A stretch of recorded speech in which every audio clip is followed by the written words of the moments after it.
คนที่ใจบุญมาโอบเอื้อเกื้อกูลรู้ค่า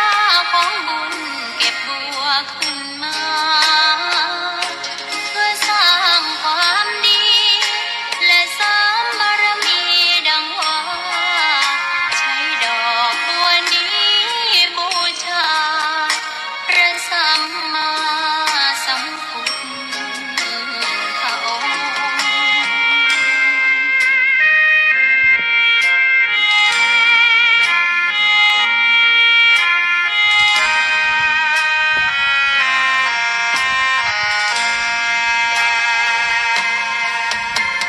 ใครไม่มองว่าบัวงามเด่นแต่บัวก็เป็นดอกบัวทุกวันอย่างนี้ไม่อยากเด่นดังแต่มุ่งหวังในทางเด่นดีเกิดมาเพื่อสร้างบารมีถวายชีพนี้บูชา ดอกบัวดอกน้อยเฝ้าคอยคนที่ใจบุญมาโอบเอื้อเกื้อกูลรู้ค่าของบุญเก็บบัวขึ้นมาเพื่อสร้างความดีและเสริมบารมีดังว่าใช้ดอกบัวนี้บูชาพระสัมมาสัมพุทธองค์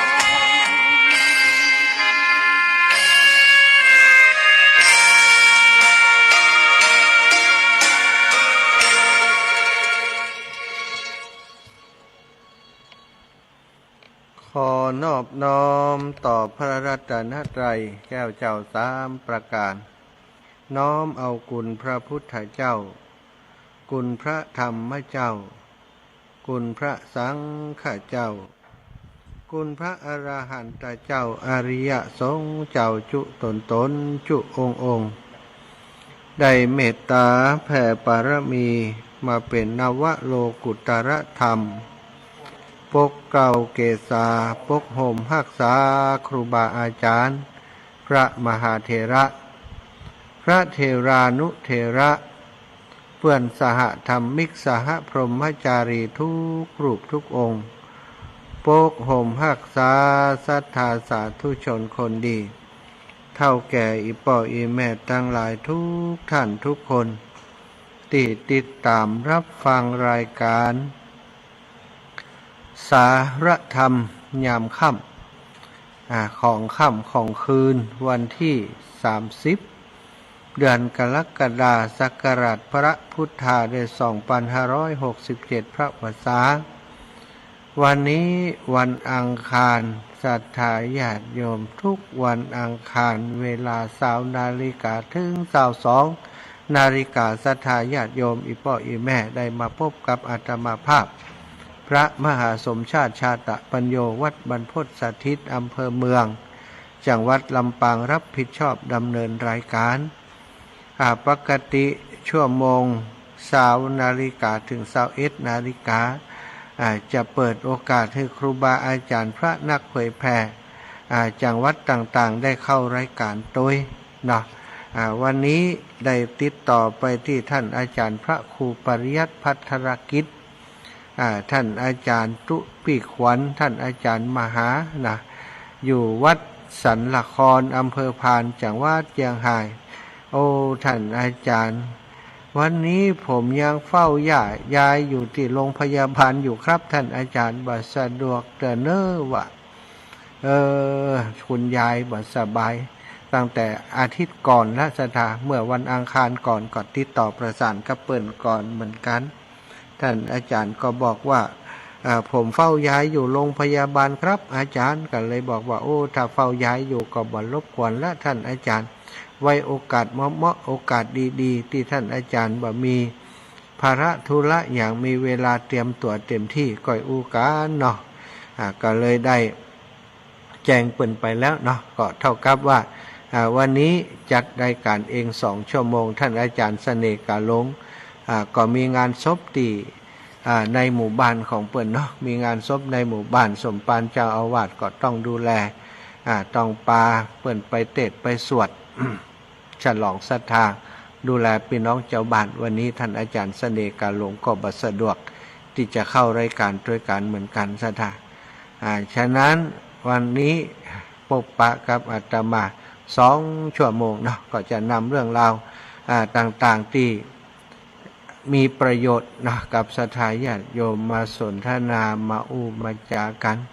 ให้ศรัทธาญาติโยมได้สดับรับฟังในเวลา2 ชั่วโมงนี้ก็จะแบ่งเป็นช่วงไปช่วงแรกก็จะ1 ชั่วโมงแรกนี้ก็จะสนทนาธรรมเหตุสัก45 นาที40 นาทีหลังจากนั้นก็จะแบ่งปันเวลาให้ศรัทธาญาติโยมได้โทรเข้ามาเป็นการได้พักผ่อนเสียงไปด้วยจนไปถึงเวลา21 นาฬิกาก็จะพักให้ศรัทธาญาติโยมได้ฟังเพลงธรรมะเหตุสักเพลง2 เพลงจากนั้นก็จะพบปะกันในช่วงที่21 นาฬิกาถึง22 นาฬิกาจนกว่าจะหมดเวลาที่ได้รับมอบหมายมาเนาะพบปะกันแล้วก็ขออนุโมทนาบุญขอบคุณกับสถานีวิทยุทุกสถานีที่รับสัญญาณลิงก์สัญญาณเชื่อมสัญญาณจากวัดบรรพตสถิตผ่านทางเครือข่ายคลื่นสีขาวเพื่อชาวประชาส่งสัญญาณไปยังบ้านยังจองของศรัทธาสาธุชนเฒ่าแก่อีป่ออีแม่ต่างหลายอยู่หลายพื้นที่ด้วยกันต้องขอบคุณสถานีวิทยุทุกสถานีถือว่าท่านทั้งหลายเป็นผู้ที่มีจิตใจดีงามใจเป็นบุญจิตเป็นกุศลมอบเวลาถวายเวลาให้กับครูบาอาจารย์พระสงฆ์เผยแผ่พระพุทธศาสนาจังหวัดลำปางยู่เข้ามาได้อยู่ก้าบ่ได้ล็อกทางในนี่ยู่เข้ามายู่ทางซ้ายก็ได้อยู่พระสงฆ์เผยแผ่พระพุทธศาสนาจังหวัดลำปางเนาะแล้วก็พระสงฆ์เผยแผ่หลายๆพื้นที่สถานที่เข้ามาจัดรายการด้วยกันในพื้นที่ตรงนี้ดูปักทางในมีก็ปักตอนนี้ก็ต้องมาวันนี้ละเหตุเล่ร่อนเนอะศรัทธาญาติโยมเนื่องจากว่าสัญญาณอินเทอร์เน็ตที่กุฏิที่ห้องที่อาตมาพักอยู่นั้นมีปัญหาตอนนี้กำลังไล่สายกำลังเดินสายใหม่สายที่นี่มีปัญหาก็คือสายติดต่อพ่วงจากเมนใหญ่ไปเนาะอินเทอร์เน็ตที่ห้องของท่านอาจารย์นี่โอเคอยู่แต่ว่าติดต่อลงไปตรงไปที่กุฏิที่พักของอาตมาที่ลุ่มสัญญาณมันบดีสัญญาณมันบเสถียรมันไปเข้าที่ตัวส่งน้อยเนาะก็ทำให้เกิดปัญหาติดขัดในการออกอากาศฉะนั้นก็เลยจำเป็นต้องมาออกอากาศอยู่ที่ห้องประชุมศาลาการประเรียนของวัดบรรพตสถิตที่เป็นที่ทำงานของท่านอาจารย์ใหญ่พระมหานพดลสุวรรณเมธีตัวก็เน็ตก็โอเคเนาะศรัทธาเน็ตก็เสถียรดีจัดรายการคงบ่มีปัญหาอย่างก็ต้องขอบคุณนะวันนี้คุกคักตั้งแต่ตอน19 นาฬิกามาแล้วศรัทธาตอนเจ้าก็บ่ได้เช็คว่าเน็ตมันดีก่อนเนาะบ่ได้นั่งทำงานที่เกี่ยวข้องกับอินเทอร์เน็ตไปนั่งทำงานอยู่บนหลังคาพุ่นเนาะ ไปนั่งทำงานอยู่บนหลังคาตั้งแต่เปลี่ยนหลังคาใหม่การสาดการเสิร์ชอย่างศาลาเขาก็บ่ได้ทำต่อเนื่องต้องมาแก้ไขต้องมาทำเองจุดต่อเชื่อมหลังคาเขาก็บ่ได้ทำได้แต่มุงแล้วก็ไปเลยนะก็เลยส่วนที่เหลือนั้นก็ทำเองซะทำเองก็ปล่อยเวลามาจัดเมินละข้ามปีมา กว่าจะได้ทำตอนนี้ก็ได้ไปต่อเนาะต่อเติมในส่วนที่มันเป็นที่ชั้นเข้าชั้นอาหารเชื่อมกับอาคารหลังเก่าอาคารตัวใหญ่นั้น อาคารตัวใหญ่นั้นก็ได้เชื่อมต่อเรียบร้อยแล้วก็วันนี้ก็ขึ้นไปทำให้มันเสร็จขึ้นไปทำตั้งแต่ตอนเจ้าสถาน9 โมง 8 โมง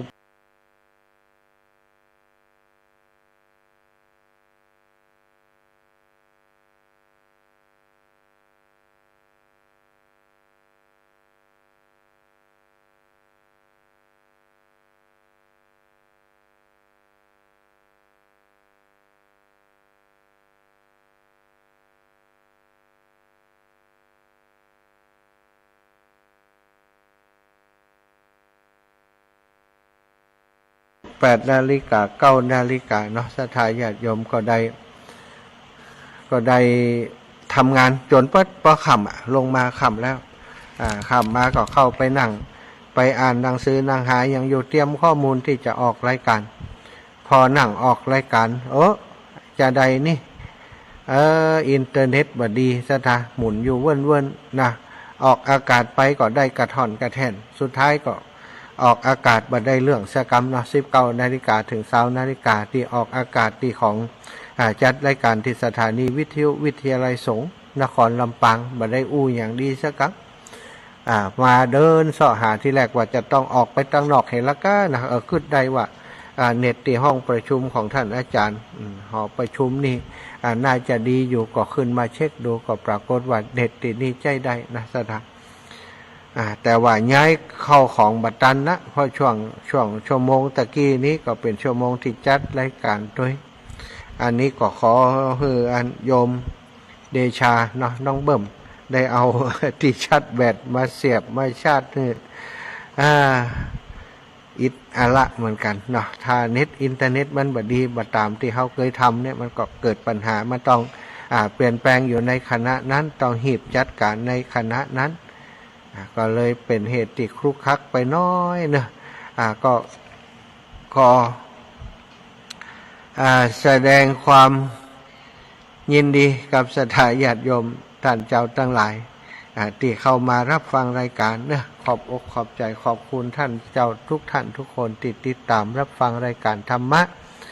ของครอบครัวคลื่นสีขาวขอบคุณทุกๆสถานีที่เราได้ช่วยเหลือกันได้เปิดโอกาสให้คนที่อยู่ในพื้นที่ของท่านนอกจากจะฟังเพลง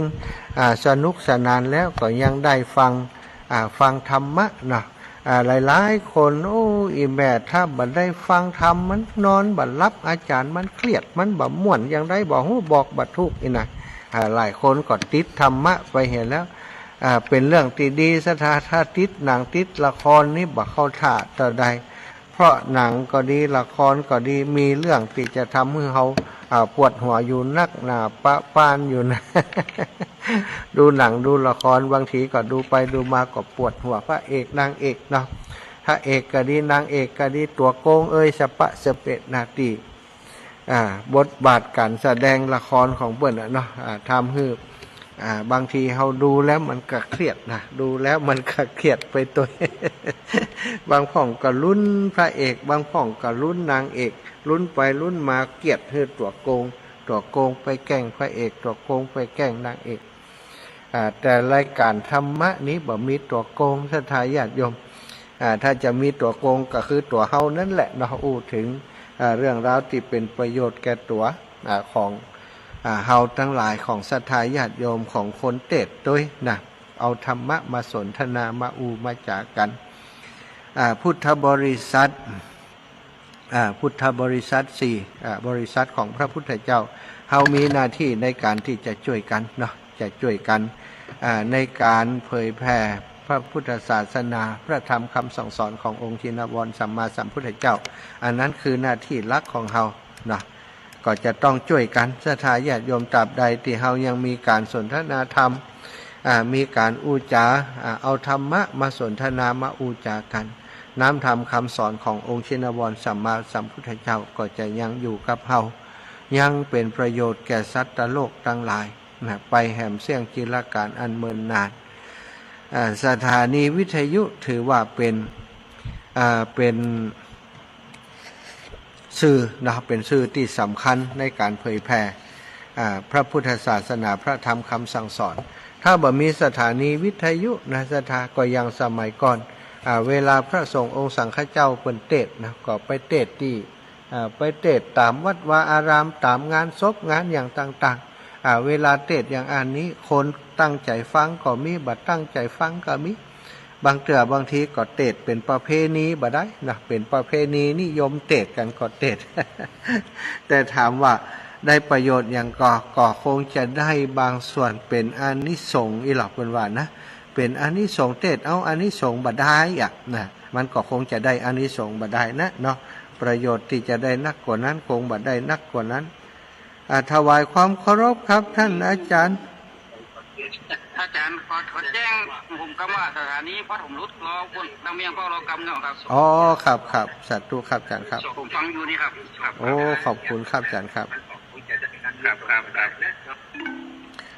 สถานีวิทยุทางเวียงป่าเป้าสัญญาณรุดไปเนาะก็คงจะเป็นของตังของแม่นงทางคุณเนาะเวียงแม่ขจารโมเดิร์นเรดิโอเนาะตังแม่ขจารตังเวียงป่าเป้าของโยมแม่นง94.75 หรืออย่างเนี้ยนะ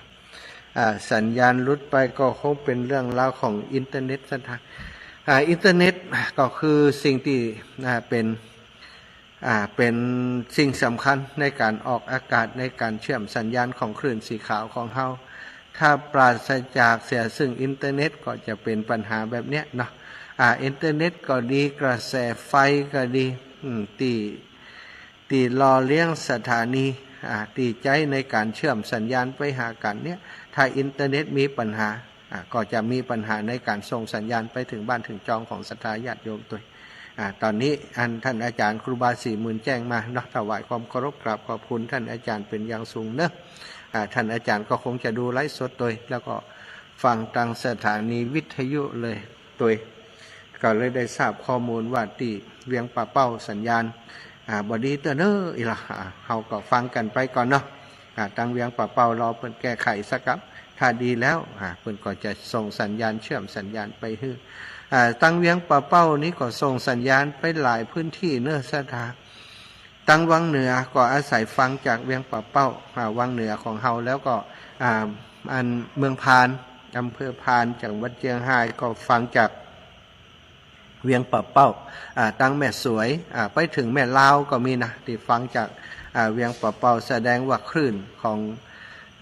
เครื่องส่งของทางเวียงป่าเป้านี่ก็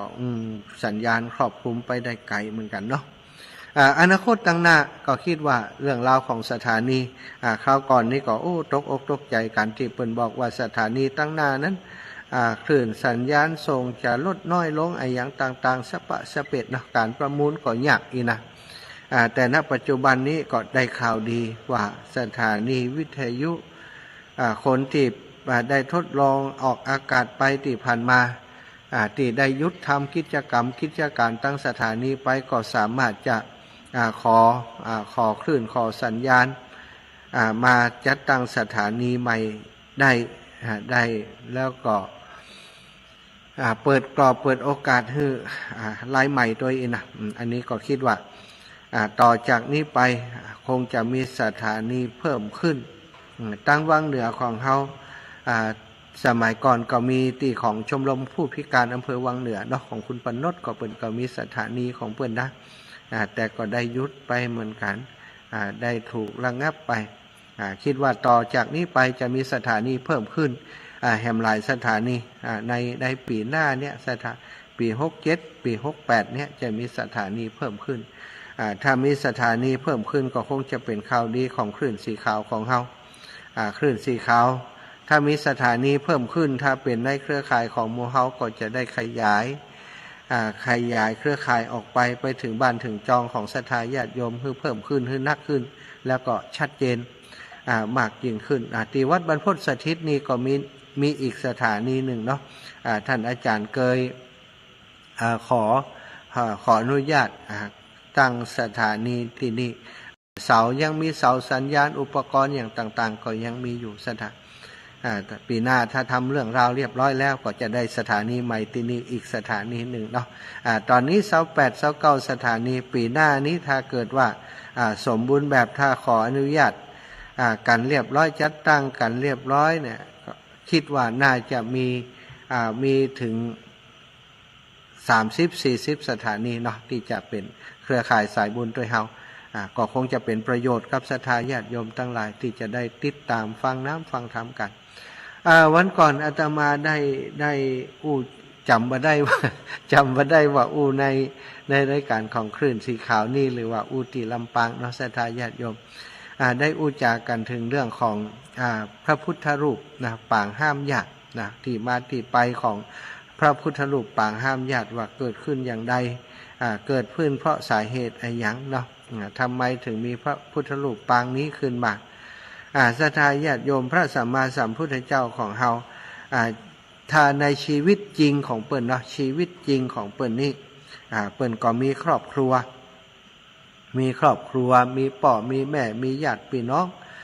พระประยุรญาติทั้งหลายของเปิ้นก็มีเหมือนกับคนทั่วๆไปเนี่ยมีญาติฝ่ายบิดามีญาติฝ่ายมารดาเป็นพี่เป็นน้องกันเนี่ยมีตระกูลของเปิ้นอยู่2เมืองเมืองกบิลพัสดุนะกรุงกบิลพัสดุกับกรุงเทวทหะนะซึ่งใน2กรุงใน2เมืองนี่สถานตระกูลของเปิ้นนี่ตระกูลของพระพุทธเจ้านี่เปิ้นมีอาชีพ เมืองของเปิ้นอีกเนาะเมืองของเปิ้นนี้ก็ไม่เป็นเมืองอูเข้าอูน้ำทำนามีอาชีพทำนาคือกษัตริย์นี่ต้องหู้เรื่องทำนาหู้เรื่องของการทำนาซะต้องมีการทำนาเนี่ยกษัตริย์ของเปิ้นนะโกริยะวงศ์กับสักยะวงศ์นี่เป็นวงที่มีอาชีพหลักก็คือการทำนาเนาะมีทำนาก็ได้เข้านั่นแหละซะซึ่งในสองตระกูลนี้เมื่อมีอาชีพทำนาแล้วก็มีแม่น้ำที่กั้นกลางแล้วเป็นแม่น้ำที่เป็นสายเลือดในการรอเลี้ยงให้นาป่าตั้งเปิ้นนี้ก็คือแม่น้ำโลหินีซึ่งในปัจจุบันนี้ก็ยังมีอยู่นะสถานแม่น้ำโลหินีนี่แต่ว่าบ่สมบูรณ์เหมือนสมัยก่อนแล้วสมัยก่อนเมื่อพระพุทธองค์ยังทรงมีพระชนชีพอยู่ยังประกาศศาสนาอยู่นี่ก็มีบางปีบางช่วงที่มันเกิดฝนแล้งน้ำในแม่น้ำโลหินีนี่มีน้อยพอน้ำมีน้อยปัญหาก็เกิดขึ้นก็คือแย่งน้ำกันในการทำเกษตรกรรมซะแย่งน้ำกัน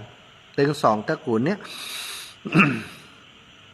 ที่แรกๆก็เป็นเรื่องเล่าเล็กๆน้อยๆเนาะระหว่างคนต่อคนพอระหว่างคนต่อคนคนต่อคนที่มีให้นาติดกันก็อย่างการเนี่ยแย่งน้ำกันซะคนต่อคนต่อมาก็เป็น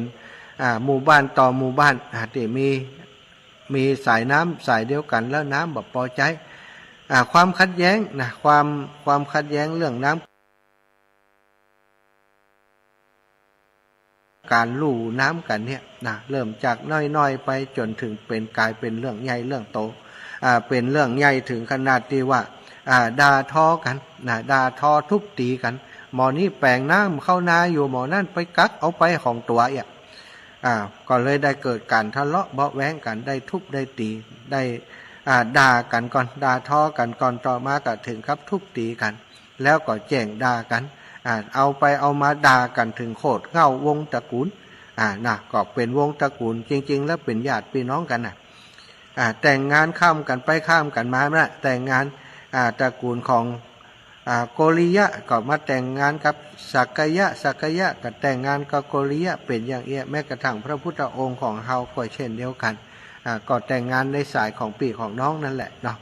ลูกพี่ลูกน้องก็มาแต่งงานกันพอเกิดความขัดแย้งอย่างอี้ขึ้นซะก็พาดพิงถึงกันด่าถึงโคตรเงาวงสกุลก็ทำให้เดือดร้อนกันเอาไปเอามาทำให้หลายคนเอาปีเอาน้องของตัวเองกลับมาอยู่เมืองของตัวเก่าทะเลาะเบาะแว้งกันถึงบ้านแตกสาแหลกขาดศรัทธาญาติโยมแล้วก็ต่อมาก่อนนักหนากันถึงขั้นขนาดที่ว่าจับอาวุธขึ้นมาประหัตประหารกันจะฆ่าจะฟันกันพระพุทธองค์ทรงทราบเรื่องนี้อยู่เป็นระยะว่าเกิดความขัดแย้งกัน ก็พยายามจะห้ามจะปรามพระประยุรญาติที่สมัยตั้งแต่เริ่มต้นแรกๆโอ้ว่าอย่าไปฮือเรื่องนี้มันบานปลายเนอะถ้อยทีถ้อยอาศัยหันอกหันใจซึ่งกันและกันเป็นญาติด้วยกันทั้งหมดจะไปอย่างที่มันรุนแรงมากกว่านี้เราก็สั่งสอนไปบางคนแต่ว่าบางคนตีว่านี้เขาก็บอกเอาถ้อยเอาคำสถาญาติโยมพระพุทธองค์ก็มีงานนะกว่าจะงานด้านเดียวเนาะงานในการเผยแผ่ของพระองค์ก็จะได้อยู่ที่เดียวเสด็จไปหลายที่หลายแห่งที่ความรุนแรงเกี่ยวกับการแย่งชิงน้ำก็เพิ่มขึ้นสถาญาติโยมถึงขั้นที่ว่ายกทัพมาประชิดเมืองมาจะลบราฆ่าฟันกันนะพระพุทธองค์ทรงทราบเรื่องนี้แล้วนะโดยการตรวจดูว่าตรวจดูเหตุการณ์ต่างๆเพราะว่าทุกเจ้าที่พระองค์ก่อนที่จะออกไปโปรดสัตว์หรือว่าไปบิณฑบาตทุกเจ้าเนี่ยพระสัมมาสัมพุทธเจ้าจะมีปกติที่จะต้องตรวจดูเวนยสัตว์สัตว์ผู้มีบารมีพอที่จะฟังธรรมของพระองค์เข้าใจแล้วก็จะได้หู้ธรรมที่พระองค์แสดงเจ้าวันหนึ่งพระองค์ก็นั่งตรวจดูโอ้ก็ปรากฏว่าพระญาติวงศ์ของพระองค์เนี่ยปรากฏในข่ายพระยานของพระสัมมาสัมพุทธเจ้าก็ได้ตรวจสอบดูจากข่ายพยานก็ปรากฏว่าญาติบรรดาญาติทั้งหลายเนี่ยกำลังจะลบราฆ่าฟันกัน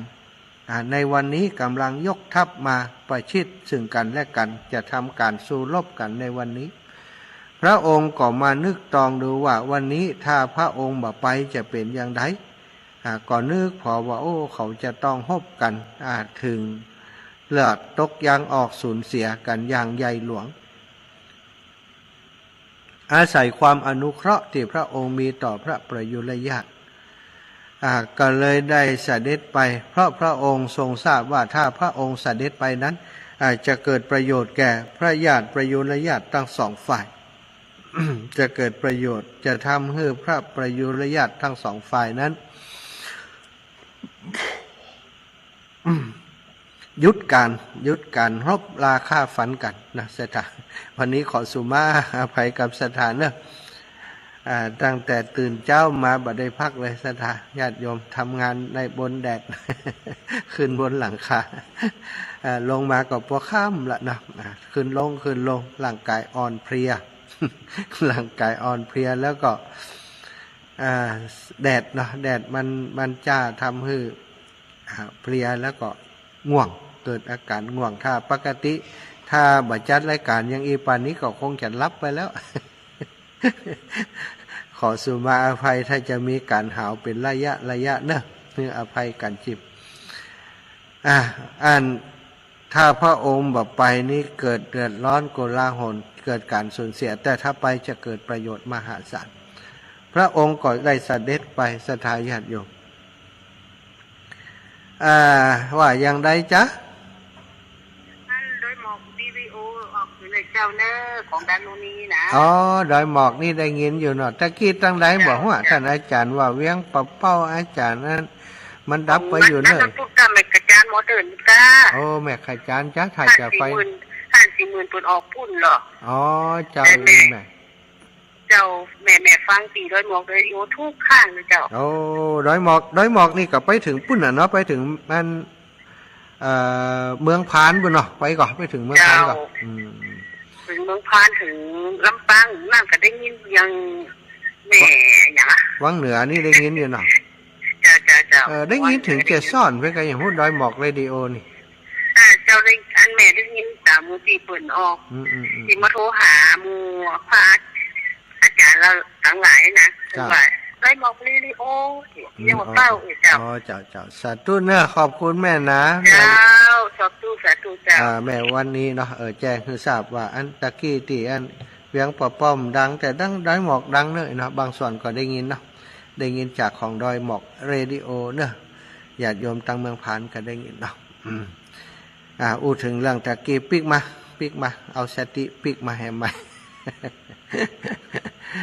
ก็พระองค์ไป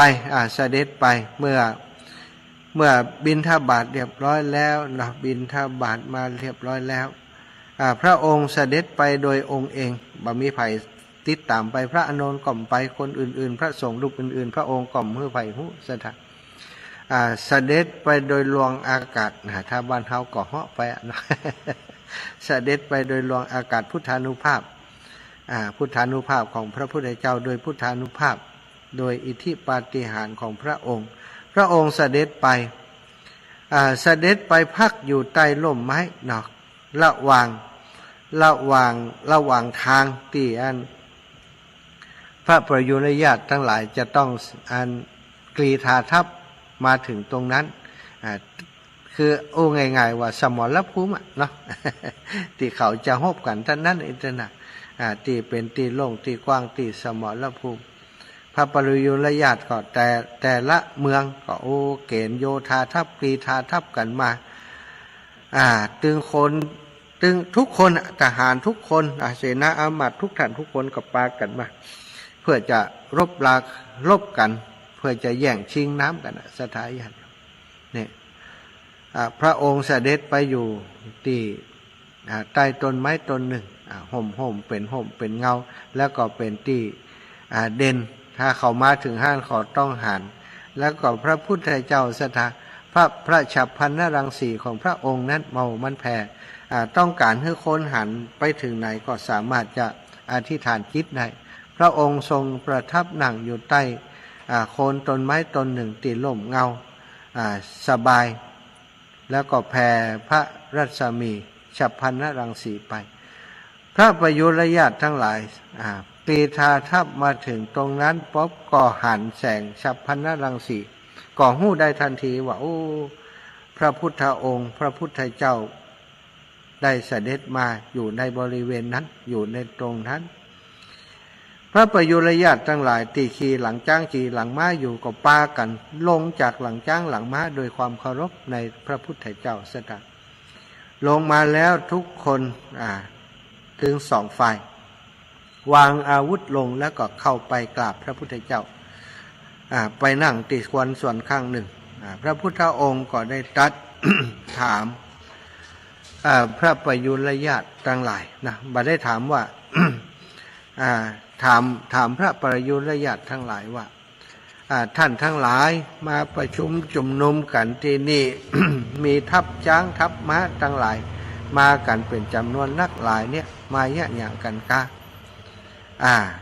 พระประยุรญาติทั้งสองฝ่ายก็บอกมารบกันพระองค์ก็ว่าฮบกันเรื่องอายังเป็นญาติพี่น้องกันใจกะฮบกันเรื่องน้ำพระเจ้าค่ะพระพุทธองค์ก็ตรัสถามว่าน้ำกับแผ่นดินอันใดสำคัญกว่าพระประยุรญาติทั้งสองฝ่ายก็ว่าแผ่นดินพระเจ้าค่ะถ้าบ่มีแผ่นดินอยู่นี่ลำบากบ่มีน้ำยังเสาะแสวงหาน้ำใดโดยวิธีต่างๆแต่ถ้ามีดินนี่ลำบากพระเจ้าค่ะดินสำคัญกว่าน้ำพระเจ้าค่ะพระองค์ก็ทรงตรัสถามต่อไปว่าแล้วดินกับชีวิตของมนุษย์นี้อันใดสำคัญกว่าคนทั้งหลายที่เข้าเฝ้าพระองค์ก็ตรัสทูลตอบพระองค์ไปว่าชีวิตของคนสำคัญกว่าพระเจ้าค่ะพระพุทธองค์ก็ทรงถามว่าแล้วบัดเดี๋ยวนี้ท่านทั้งหลายทะเลาะกันเรื่องน้ำซึ่งมีค่าเพียงเล็กน้อยทะเลาะกันเรื่องน้ำซึ่งมีค่าเพียงเล็กน้อยแล้วจะมาเอาชีวิตซึ่งกันและการผู้เป็นญาติเป็นพี่เป็นน้องกันแท้ๆสิ่งเหล่านี้มันสมควรแล้วกะสิ่งเหล่านี้มันสมควรแล้วกะแล้วพระองค์ก็ได้ตรัสชาดกหนึ่งบอกว่าเรื่องมันเคยมีมาแล้วมันเกิดขึ้นมาแล้วความเข้าใจผิดเล็กๆน้อยๆทำให้เกิดโทษมหันต์ถึงแก่ชีวิตของคนในสมัยก่อนของสัตว์ในสมัยก่อนมาแล้ว พระประยุรญาติก็ทูลถามว่าโอ้เรื่องมันเป็นจะได้หรือพระเจ้าข้าพระพุทธองค์ก็ทรงเล่าเรื่องของหมีกับไม้สักเคราะห์นะไม้สักเคราะห์นี่ประเทศไทยมันเป็นไม้อย่างไม้ตะเคราะห์ไม้สักเคราะห์นี่ อาตมาก็บอกฮู้จักหมีกับไม้สักเคราะห์นี่มันบัดถูกกันนี่ว่าสตาผูกเวรต่อกันมาจนถึงบัดเดียวนี้นะมันเป็นไม้อะไรอย่างไฟฮู้จักไม้สักเคราะห์ไม้ตะเคราะห์พวกเนาะ อาตมาบอกฮู้จัก แต่ว่าชื่อมันว่าอย่างนั้นมีกับไม้สักเคราะห์เนาะพระองค์ก็ทรงเมื่อพระประยุรญาติถามว่ามันเรื่องราวมันเป็นอย่างไรพระเจ้าค่ะอาศัยความเมตตาที่มีต่อพระประยุรญาติทั้งหลายก็เลยเล่าให้ฟังว่าโอ้มีหมีตัวหนึ่งหากินอิ่มแล้วแกจะไปนอนอยู่ใต้ต้นไม้สักเคราะห์อันเป็นลัมมานียสถานที่ร่มเย็นแล้วไม้สักเคราะห์นั้นก็มีเทวดาอาศัยอยู่เป็นครอบครัวอยู่กันบนต้นไม้ต้นนั้นต้นไม้ที่มีร่มเงาร่มเย็นไม้สักเคราะห์ไม้สักเคราะห์ตามธรรมดาของต้นไม้มันก็มีกิ่งแห้งธรรมดาวันนั้น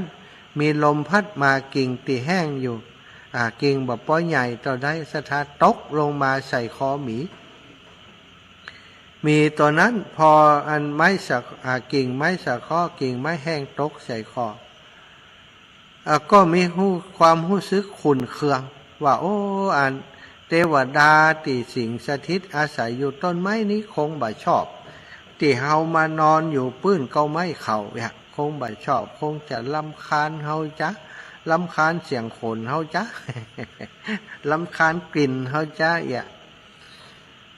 ก็เลยเอาอันไม้แห้งขว้างเฮานี่นะมีก็เลยผูกแขนไม้สักเคราะห์ว่าจะ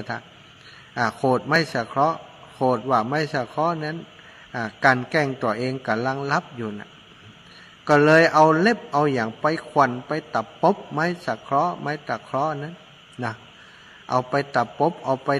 ทำลายไม้แต่ว่าไม้มันต้นใหญ่มันก็เป็นอย่างสตาญาติโยมยู่จะได้มันก่อมเพียนมันกับบล้มมีก็เลยว่าเนี่ยจะได้จะฮื้อต้นไม้นี่มันชิบหายคือเนี่ยจะได้จะป้อมมันได้ก็เลยวางแผนในใจว่า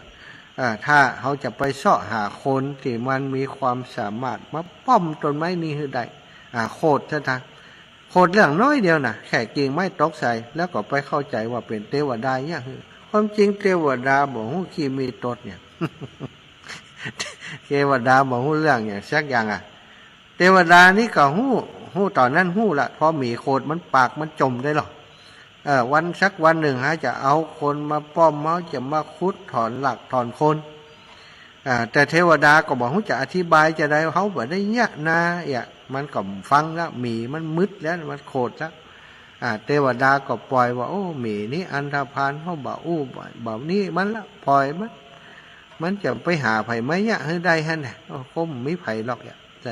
เทวดาก็ประมาท คาถาวันดีคืนดีปรากฏว่ามีพราหมณ์คนหนึ่งมีอาชีพแปลงล้อแปลงเกวียนแปลงลาดรถแปลงรถขายเนี่ยรถสมัยก่อนมีเล็กสถาใช้ไม้เนี่ยแปลงเนาะแกก็แปลงมาตลอดหลายปีแล้วก็ไปเอาไม้ในป่าที่ใกล้บ้านแกจนไม้ในป่าใกล้บ้านแกมันมีละก็เดินเข้ามาในป่าก็ไปมาถึงป่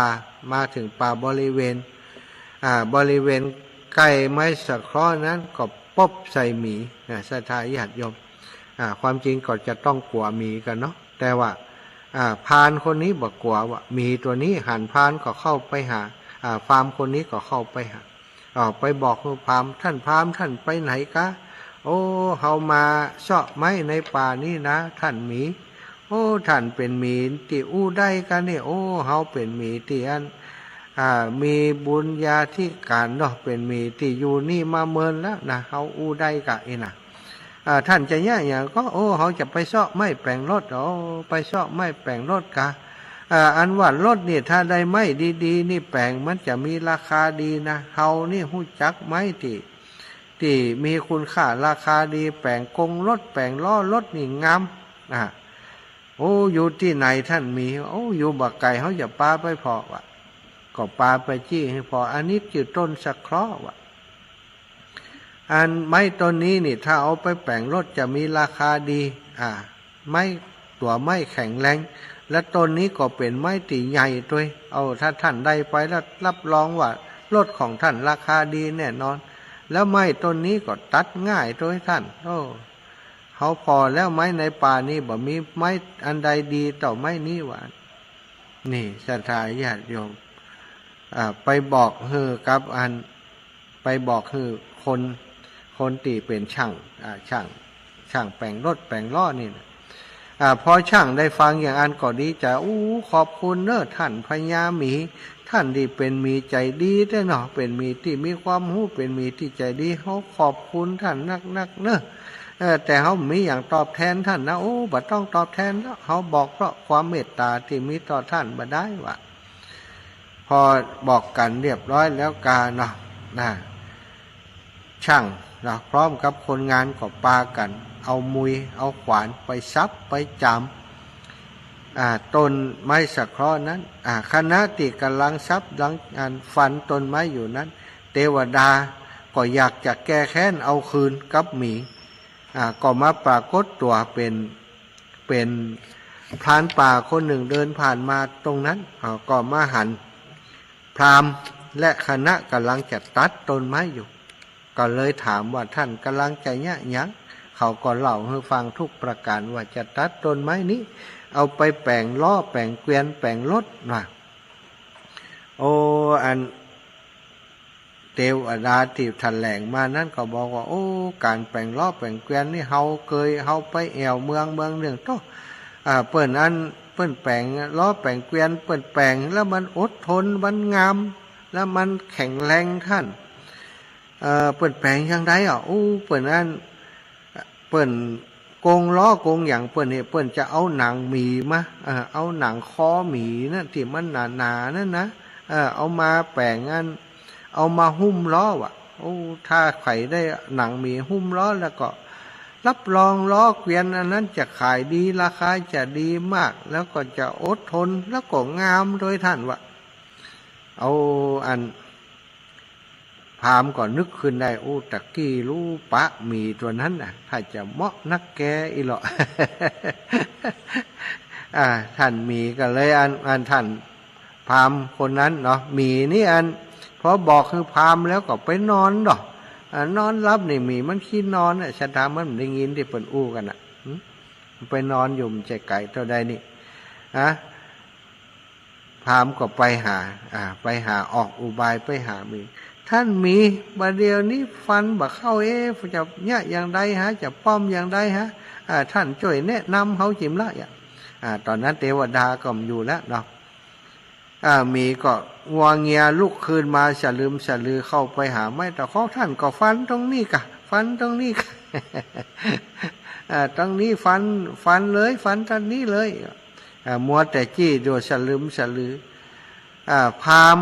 คนนั้นกับลูกน้องกับปากันเอามุยเอามีดที่จับต้นไม้นั่นไปฟันคอไปบั่นคอหมีจนตายศรัทธาญาติโยมแล้วก็เอาหนังคอหมีนั่นนะตามที่พรานป่าที่แถลงมาโดยเทวดาบอกน่ะจะเอาไปใส่ดุมล้อสรุปแล้วก็คือตึงต้นไม้ก็ต้องล้มลงเอาไปแปลงล้อแปลงเกวียนแล้วมีตัวนั้น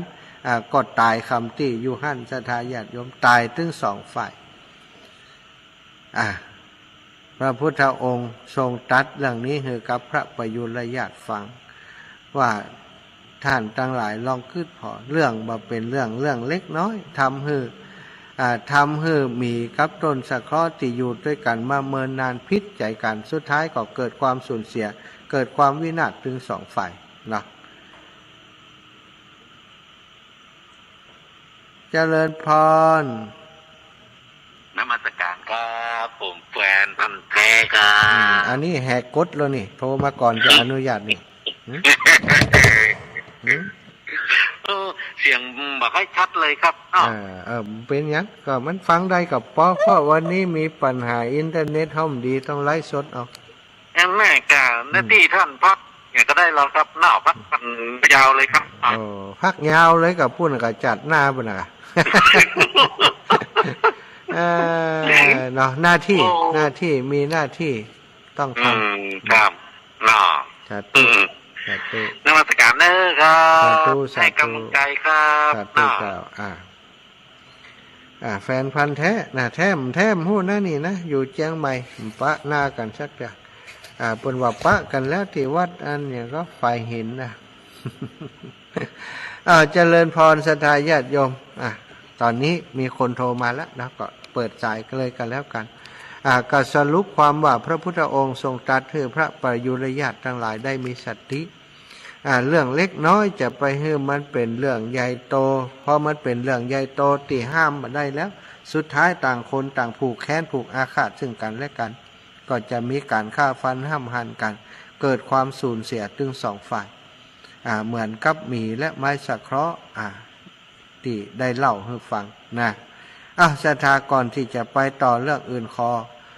เปิดสายให้ศรัทธาญาติโยมที่ฟังอยู่ตั้งบ้านรายงานผลการรับฟังจากที่ไหนตั้งใดจะได้มีความรู้สึกว่าโอ้บ่ได้คนเดียวแล้วนี่ เปิ่นก็ฟังอยู่แล้วนี่นะแต่ว่าได้มีโอกาสเดินทางไปวัดห้วยงูในบ้านห้วยวัดโสพนารามนะวัดห้วยงูในไปพบปะกับศรัทธาญาติโยมไปดูพระธาตุเจดีย์เปิ้นเนาะจะได้ไปช่วยเปิ้นในการซ่อมในการบูรณะใหม่ก็ไปไปจากกันพบปะกับศรัทธาญาติโยมหลายท่านหลายคนอยู่เจริญพรแม่เพ็ญมาตรการเจ้าเชียงใหม่ละปูนเสียงดังฟังชัดก่อชัดเจ้าอันนี้ฝ่ายหินเจ้าฝ่ายหินเนาะฝ่ายหินกำลังเข้าบ้านไปงานเขาดำบ้านจำบอนเจ้าอ๋อจ้าสาธุเนอะนี่งานเก่าฮะสาธุจ้าสาธุเจ้าปันกันคนหน่อยไปเจริญปอนโอ้จังซอมาแล้วเจ้ากลับไว้สาเจ้าฟังคืน106.0อย่างดังพังชัดดีเนาะทางพระมหา106.0ที่ไหนของเจซ้อนกันนะโอ้เจซ้อนเจ้าเนาะของนายกสมยศนะกันแม่นก็อย่างดังดีขอบคุณนะเจ้าเนอะจ้าซอสักน้อยก็ได้ลูกเจ้าคิดขาดจะได้พระจิมเนอะใจออกจากคิดออกจากใจคิดขาดจะได้อภัยจิมเจ้าวันนั้นทานพระมหาว่าคนมองว่าจะมองคนก็มองจะห่างห้างตั้งน้ำสมัยวันนาบ่มีที่จะหายขาดนักปราชญ์ไทยแม่ยายบ่มีจะสร้างสวนครัวเหมือนเก่าบ่น้ำจะจมบ่หินฟูงหัวเขียดน้อยนั่นเราจ้างน้ำตัวเท่ามันจะไล่แต่งชิงไฟจากไม้น้ำเปิ้นว่าเหลือก้าหินไฟไหม้แผ่นดินเหลือก้าหญ้าเปิ้นว่าพุทธาทำนายก็เอาไว้แต่กาควายบ่กินหญ้าแล้วเอาเปิ้นใส่นาเคยหันมาแล้วนอพี่น้องลงสาเอาควายเล็กใส่นาเคยหันมีมาน้องพี่เข้าในนาจะบ่มีห่วงฝนหาหลวงจะตกเดือนตีเจ้าน้องเจ้าปีฟังกันไว้เฮาดีเปิ้นว่าคนเฒ่าจะรีดอย่างสาวจีแล้วละอ่อน10 ปีจะเอาผัวมีลูกพุทธาทำนายก็เอาไว้ตึงถูกหมู่หลานหมู่ลูกบ่เชื่อก็ลองดูต่างดีบ่มีคนเตียวใจคนแก่คนใหญ่จะได้นอนใต้ถุนคนที่เกิดมาลุ้นจะนอนตั้งบนเป็นขาเจ้ามันน่าเป็นต่อเนาะเจ้าคนแก่นอนลุ่มคนหนุ่มนอนบนขึ้นกันบนได้น้องเดียวนะเจ้าเนาะนั่นแฮะเจ้ากะไว้สา นะขอบคุณนะธรรมดาที่ให้นำคำสอน เจ้าแม่ โอ้ได้หูความหูเกิดความหูหลายอย่างนะเจ้าเนาะขอบคุณนะเจ้าจะไว้จากเจ้า บุญรักษาแม่เนอะ เจ้าจาก มาแล้วโอ้แม่ดวงดีนารัตะน้ำรัดจอมตอง ครับโอ้ถ้าจะเข้าแล้วบ่ได้พอกำเตือนี่อย่า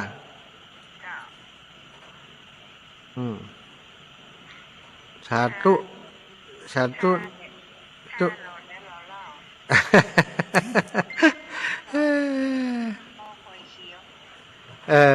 เข้าคอยเคียว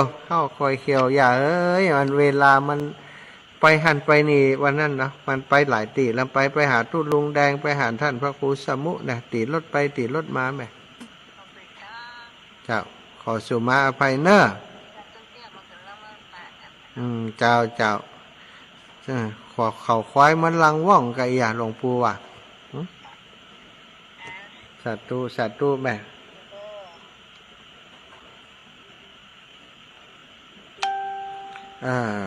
แม่จันทร์ศรีสุขาแม่อุ้ยอินแม่สาบเสมิงเจ้าท่านอารมณ์ดี โอ้ แม่อุ้ยโทรหาก็ว่าห้ามเท่าเจ้าได้แต่เจ้าเนี่ยการเนี่ยวันนี้เกิดห้ามไปก้าวกันว่ามันมีอุ้ยแต่เจ้าโทรศัพท์ตกเสียงปันสองกันดูเอาไปเนี่ยโทรศัพท์เครื่องที่อุ้ยโทรคอมเดียวเนี่ยเลยพอตกปุ๊บโอ้จอมืดหมดกับเฮือเบิ่มเอาไปซ่อมตอนที่อุ้ยโทรมานี่ถ้าจะเป็นตอนที่เอาไปซ่อมนะก็ติดก็ดีแหละติดกะมันแต่ว่าติดมันไปมีคนฮับมันไปอยู่ติดล้านบ้าเพราะค่ำแล้วโทรศัพท์จะบอกว่าวันที่วันศุกร์ที่2จะฝากอันบุ๊กเนอร์ได้กะได้ฮับแล้วก็โทรบอกไม่อุ้ยเตอร์จ้าจะมาได้เอาข้างน่ากินอยู่ก็โอ้มากะพูดจักเลยโอ้คนบ้านนอกหูจักเลยคนบ้านนอกหูจักได้ยังไงสัตว์ตู้นะอุ้ยนะปั่นกันคนน้อยนะ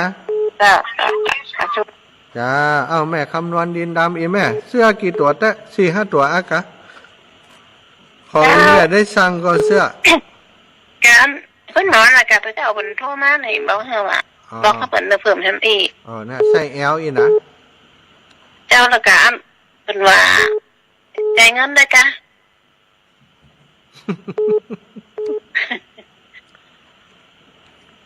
ต้นเป็นเลยเนาะเจ้าใจก็ได้ใจก็ได้ใจเขาก็ต้องออกเองอยู่แล้วเดี๋ยวนี้เขาต้องโอนไปให้เพิ่นเป็นได้จำนวนต่อได้เขาต้องโอนไปตามนั่นนะแม่เจ้าสัตว์ตู้นาสัตว์ตู้เจ้าจะเลินพรแม่หลงบ้านโบกลี่ละปูนเจ้าท่านมหาหายไปจากเบิร์ดแล้วหายกะอีแม่มาโทรหากะหายพ่องกะโทรไปหายหมดวันนั้นหมดเจ้าเปิ่นได้เปิ่นเดินไก่หน้าบ้านตัวยังออกมาหาพายุมาโดนมาก่อนแน่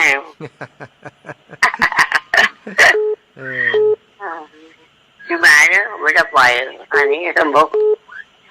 จ้าเป็นยังอยู่ไหนบนลำปางวะอยู่ลำปางอีแม่วัดบรรพตเนอะสัตว์ตู้นาปันกันก็แม่สายทองคนน้อยเนาะเจ้าสัตว์ตู้แม่สายทองมาแล้วแม่สายทองทันยาแก้วเจริญพรโยมแม่สายทองรับแล้วเจ้ามาหายังฟังอยู่นะฟังอยู่เนาะจ้ะชัดเจนดีห้วยตองซักเนาะมาถ้วยตองซักเจ้าก็จะให้ฝนกดตกนะครับว่าอ้อยเนี่ยเจ้าแม่ดีเป็นกำลังใจเนอะสาธุเจ้าสวัยสาเจ้าบุญรักษาโยมแม่เนอะสาธุเจ้าสาธุเจริญพรแม่สุแก้วศิลาพร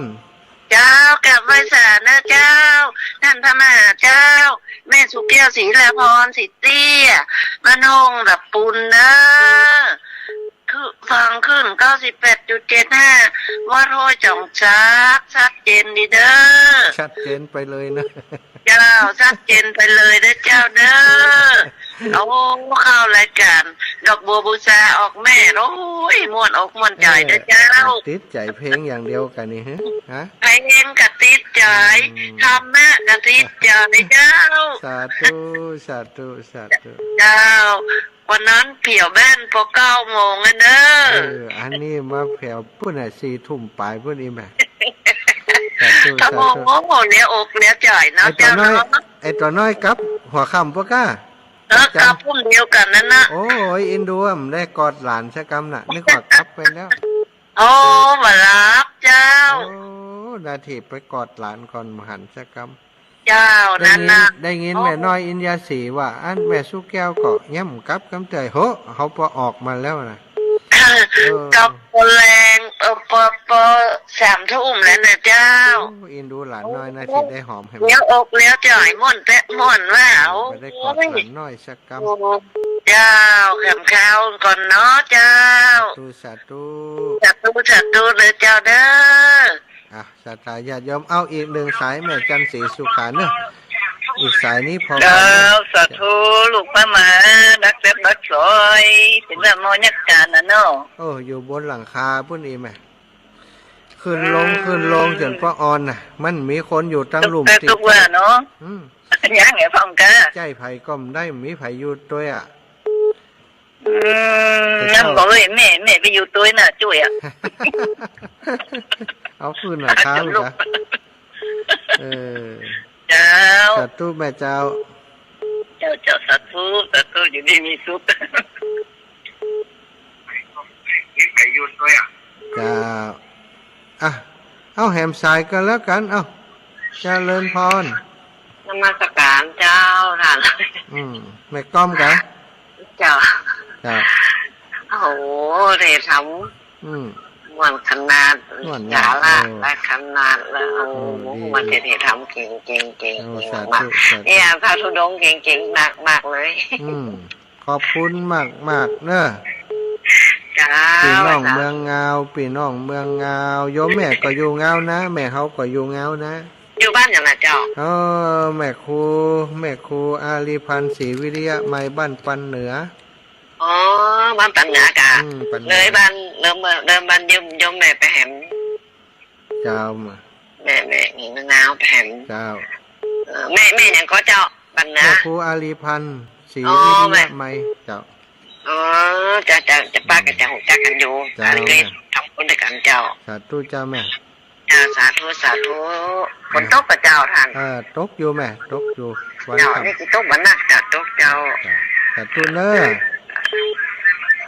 สาธุอ้าวเจริญพรแม่กาบแก้วศรีอินแก้วไว้สาเจ้าใส่สุดท้ายเนาะเจ้าสุดท้ายล่ะลึกบุญมาอยู่เป็นบอกปอกก่อนก็ได้ได้จะถามว่าจะโอนตังไปเมื่อใดเอามาเลยกะโอ้มาเลยโอนมาเลยอ่ะเจ้าโอนก็โอนเจ้าวันที่1เนี่ยเขาก็ต้องมีเขาก็ต้องโอนไปให้อาจารย์ก่อนเพราะว่าเราสถานจำครบไงไปโรงเรียนติ๊กมาจะโอนเนอะเจ้าสาธุเจ้าแม่แล้วอย่างก่อนขอถามก้ามหนึ่งสทมาบอกว่าผมนิมนต์ท่านมาหาไปปลูกป่าบนดอยน้ำขาวต้องมีอย่างเจ้าอาจารย์หู้นะเปิ้นเพราะว่าวันที่ไปกระเจ้าไม่ได้แจ้งมากันแต่แล้ววันที่อะไรสิงหานี่นะบอกเหรอไม่กลับไปต้วยกินเนอะอีแม่ไปจะไปดอยสักเสือขึ้นรถไปต้วยฐานอาจารย์นี่โอเคไปต้วยกันนะเจ้าแม่คนนิมนต์แต่มาจากคนเพิ่นให้ฟังอยู่ว่าโอ้ดีกาอีกะแต่ว่ายังบ่ได้นิมนต์เป็นเรื่องเป็นเล่าอย่างกำลังแต่ปตหูวันแต่เนี่ยจะกลับไปต้นกินเนอร์ไปกลับคุณกับพระอาจารย์ที่แม่ไปจะได้ขึ้นรถไปอยู่น่ะไปว่ากันเนาะถ้าไปกับตัวรถกันไปแม่สาธุจะไปสักเตือนนะท่านอาจารย์บนดอยนี่เจ้าพักผ่อนก่อนเด้อศรัทธาญาติโยมที่ฟังอยู่ต่างบ้านต่างจอง ติโทรมาของดก่อนเด้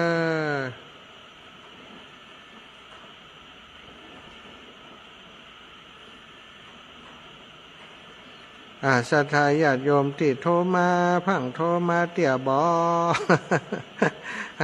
อาตมาจะเปิดเพลงใส่รายการก่อนแน่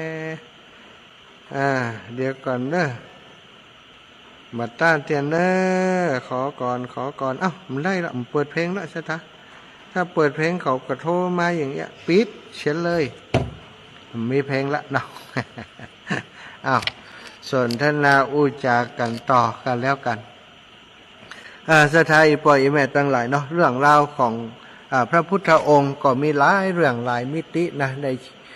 ช่วง45ปีที่พระองค์ได้เผยแผ่ประกาศศาสนานะในที่ประเทศอินเดียในสมัยนั้นก็เดินทางไปแก้ไขปัญหา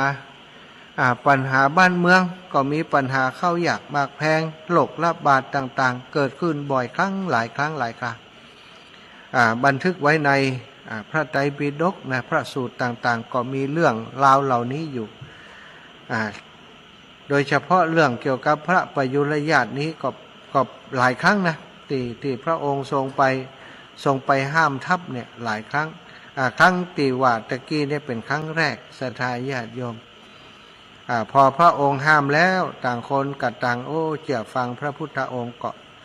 กลับบานกลับจองกันนะได้สำนึกขึ้นมาว่าเฮานี้จะมาห้ามหันฆ่าฟันพี่น้องด้วยกันนี่เป็นสิ่งที่เหมาะบ่ควรยกเลิกทัพกลับไปพระพุทธองค์พอเขาเลิกทัพกลับไปพระองค์ก็กลับไปพระเชตวันเหมือนเดิมศรัทธาญาติโยมเนาะในวันนั้นในวันที่พระองค์เสด็จไปนั้นนอกจากที่พระองค์ได้ตรัสอดีตนิทานอดีตชาดกเรื่องที่อาตมาได้เล่าไปตะกี้ก็ยังมีแหมเรื่องที่พระองค์ได้ตรัสเป็นอุทาหรณ์คือกับพระประยุรญาติทั้งหลายได้รับทราบบอกว่าบางทีข่าวสารบางอย่างเนี่ยเป็นการที่เฮาฟังคือบ่ได้เข้าใจท่องแท้บ่ได้เข้าใจท่องแท้แล้วเอามาเป็นเรื่องที่โคตรที่เกลียดกันกรรมที่เปิ้นโคตรเกลียดกันก็อย่างเช่นว่าด่ากันเนาะด่าไปถึงโคตรเก้ากบวงตระกูลเนี่ยบางทีอาจจะบ่ได้ว่าบ่ได้ด่าอย่างอันก็ได้อาจจะพาดพิงเล็กๆน้อยๆแต่คนที่นำไปสนไปสอบไปบอกต่อนั้นต้องการจะฮื้อเฮาโคตรเฮาเกลียดแล้วก็จะได้เกิดอารมณ์ในการลบราฆ่าฟันกันกษัตริย์นี่จะต้องเวลาฟังอย่างจากเจ้าบ้านก็ดีฟังอย่างจากคนอื่นก่อนจะตัดสินใจมาลบราฆ่าฟันกันจริงๆนี่ก็ต้องฮู้เหตุฮู้ผลก่อนว่าเรื่องมันจริงก็บ่จริงก็อย่างใดเนาะถ้ามันจริงมันแท้ก็ต้องสอบสวนให้เข้าใจแล้วก็หาเหตุให้ได้ก่อนที่จะทะเลาะเบาะแว้งกันก่อนมาอันก็จะปากันตายโดยกรรมสนกรรมสอที่คนที่บ่หวังดีนะได้กุขึ้นมาได้แต่งเรื่องขึ้นมาคือเปิ่นได้ทะเลาะเบาะแว้งกันเพราะฉะนั้นเกิดเรื่องจะเกิดอะไรอย่างขึ้นมาก็ต้องสอบสวนก่อนบ้านนั้นว่าบ้านนั้นว่าบ้านนั้นมันเป็นไผ อย่างคนวันเฮาเนี่ยนะอันเขาว่านี่บ่รู้ศรัทธาญาติโยมเรื่องบางเรื่องอันหู้มาจากไหนเขาว่าเนี่ยเขาเป็นไผนี่ชอบไปชอบมาเขาเป็นไผบอกมี แล้วก็โคตรก็เกลียดเขาว่าฮื้อมึงเนี่ยเขาเป็นไผเนี่ยเขาเป็นไผบอกเอาไปเอามาไหลไปไหลมาอีนั่นว่าอีนี่ว่าไปหาคนนั้นก็ว่าคนนั้นว่าให้หาคนนั้นกับคนนั้นว่าเอาไปเอามากะวนกันอยู่หั่นสรุปแล้วไผว่าบ่ฮู้ซะนะพระพุทธองค์ก็เตือนสติพระประยุรญาติพระองค์ทรงเล่าเรื่องของกระต่ายตื่นตูมให้พระประยุรญาติฟังอีกเรื่องหนึ่งศรัทธาญาติโยมเรื่องนี้นี่หมู่เฮาทั้งหลายเท่าแก่อีปอยอีแม่ทั้งหลายคงจะได้ยินได้ฟังกันมาแล้วเนาะสมัยที่เฮาเฮียน อาตมานี่ จำได้ว่าอยู่ป .1 ป .2 อย่างเนี้ยป .2 กันเนาะมีเรื่องราวของนิทานชาดกเนี่ยมีในหลักสูตรวิชาพระพุทธศาสนาวิชาหน้าที่พลเมืองอะไรอย่างสักอย่างเนี้ยเรื่องของกระต่ายตื่นตูมในชื่อหัวข้อเรื่องเนาะนิทานว่าชื่อกระต่ายตื่นตูมนี่นะเรื่องก็ในเรื่องในชาดกนี่ก็เล่าเหมือนกันในกับที่เฮาได้ฟังมาเนาะกระต่ายตัวนึงนะชอบไปนอนลบภัยอยู่ใต้ต้นตาลศรัทธาญาติโยมต้นตาลใต้ที่ต้นตาลนี่มันจะมีใบตาลศรัทธามันเป็นบังห่มบังเงาได้ดีใบตาลนี่มันจะใบแห้งเนาะใบแห้งก็มีใบที่มันดิบก็มีอีกมันซ่อนกันอยู่เนาะใบตาลมันหล่นลงมาก็กองอยู่กับปื้นท่านกระต่ายก็ไปอาศัยนอนอยู่ปื้นต้นตาลท่านนอนซุกอยู่ในเหล่าในโคของใบตาลใกล้ๆต้นตาลท่านเนี่ยมันจะมีต้นแบบปีนบ้านเฮาแบบปีนเนาะถ้าภาษากลางก็มะตูมมะตูมบ้านเฮาก็มะปีนนะมีต้นแบบปีนอยู่ใช่ไหมต้นแบบปีนก็ขึ้นมีลูกดกหนาหน่อยปีนที่ในป่าแห่งนั้นมีหน่วยปีนลูกดกอยู่มีต้นตาลมีต้นปีนถึงต้นตาลถึงต้นปีนเนี่ยศรัทธาญาติโยมทั้งหลายมันหน่วยมันนักเนาะแล้วมันก็พอมันสุกมันก็ลวกโดนกระต่ายนี่เขาไปสุกนอนอยู่ใต้ต้นใต้ใบตาลปื้นก็ตาลหั่นลบภัยอยู่หั่น แล้วก็นอนหมุกอยู่หั่นก็คิดไปว่าถ้าแผ่นดินกระต่ายมันชอบคิดกัวมันตื่นตัวมันคิดเรื่องของว่าถ้าแผ่นดินนี้ถล่มนี่เขาจะไปอยู่ที่ไหนน่ะมันคิดเรื่องเนี้ยทั้งที่มันบ่จำเป็นต้องคิดแต่ว่ากระต่ายตัวนี้มันคิดคนเดียวมันกันนอนคิดอยู่ว่าถ้าแผ่นดินถล่มเขาจะไปลบอยู่ที่ไหนฮะเขาจะวิ่งไปที่ไหนฮะกึดไปซึ่งแผ่นดินมันจะถล่มเนี่ยมันก็เคยเกิดขึ้นกันเตือนเนาะ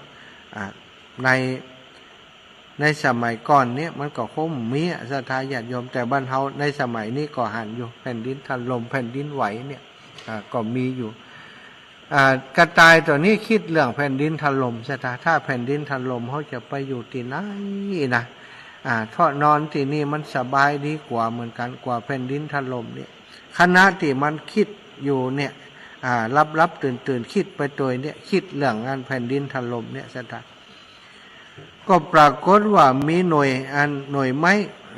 หน่วยมะตูมที่มันสุกดีแล้วอยู่สูงพอสมควรแล้วก็ตกลงมาศรัทธาเสียงจะได้ดังจะได้เหมือนว่าเนาะดึงลง มันตกใส่ใบไม้ใบไม้ใบตาลใบตาลมันซ่อนกันเป็นชั้นเรามันตกสูงเนี่ยตกสวดหัวกระต่ายไปกันเนาะตึ้งมาลงมาหันกระต่ายกับสะดุ้งศรัทธาพอสะดุ้งก็ปุ้งออกไปเลยกะแผ่นดินถล่มเนี่ยคือมันคิดเรื่องแผ่นดินถล่มอยู่พอหน่วยไม้ตกมาก็คิดว่าเป็นแผ่นดินถล่มจริงเพราะความคิดมันกำลังคิดเรื่องนั้นพอดีศรัทธาพอมาทั้งลงมาเอาละโลกแผ่นดินถล่มแต่ลูกหอกระโดดออกไปศรัทธาหางตั้งไปเลยกะโดดออกไปกระต่ายที่นอนอยู่ใกล้ๆกันกระตกใจกระโดดตัวกันไปเพราะว่ากระต่ายมันตื่นแบบห้องตัวจิ๊กนอนมันกลัวเนาะมันกลัวอย่างแรงมันก็ส่งเสียงร้องไปตัวกระต่ายหมู่นั้นก็วิ่งตัวก้นมันไปกระต่ายติดต้นมันตัวก้นไปไกลๆก็ถามว่าท่านวิ่งอะไรยังก็หมู่สูบได้ยินก็แผ่นดินถล่มตะกี้ทึ่งน้ำหน้าหมู่นั้นก็แผ่นดินถล่มว่ะมันกับแผ่นดินถล่มคนที่ว่าต้นตัวก้นไปกระต่ายติดก้นโดนตัวก้นไปกระถามกันต่อถามกันไปชุดปิดกระต่าย ไอ้อย่างโลดนี่อย่างแผ่นดินถล่มเนี่ย กระต่ายกับปลากันหล่นไปเนื้อสัตว์ทั้งหลายที่เป็นสัตว์พวกเนื้อต่างๆเนาะก็มีเก้งกวางต่างๆมูนี้เป็นสัตว์ที่ตื่นตัวหรอกมันชอบนอนอยู่ในโคในเราเนาะก็หันกระต่ายวิ่งกันเป็นหมู่ห้องจิ๊กจ๊อกจิ๊กจ๊อกแผ่นดินถล่มแผ่นดินถล่มหมู่อันกวางเก้งอย่างต่างๆหมู่เนื้อต่างๆเน้นก็วิ่งตัวกะสถาวิ่งตัวก็ถามกันอย่างเงี้ยถามว่าเกิดอะไรอย่างขึ้นแผ่นดินถล่มแผ่นดินถล่มแผ่นดินถล่มเสียงคำว่าแผ่นดินถล่มก็ดังก้องไปทั่วป่าสถาสัตว์ทั้งหลายได้ยินแผ่นดินถล่มก็วิ่งกัน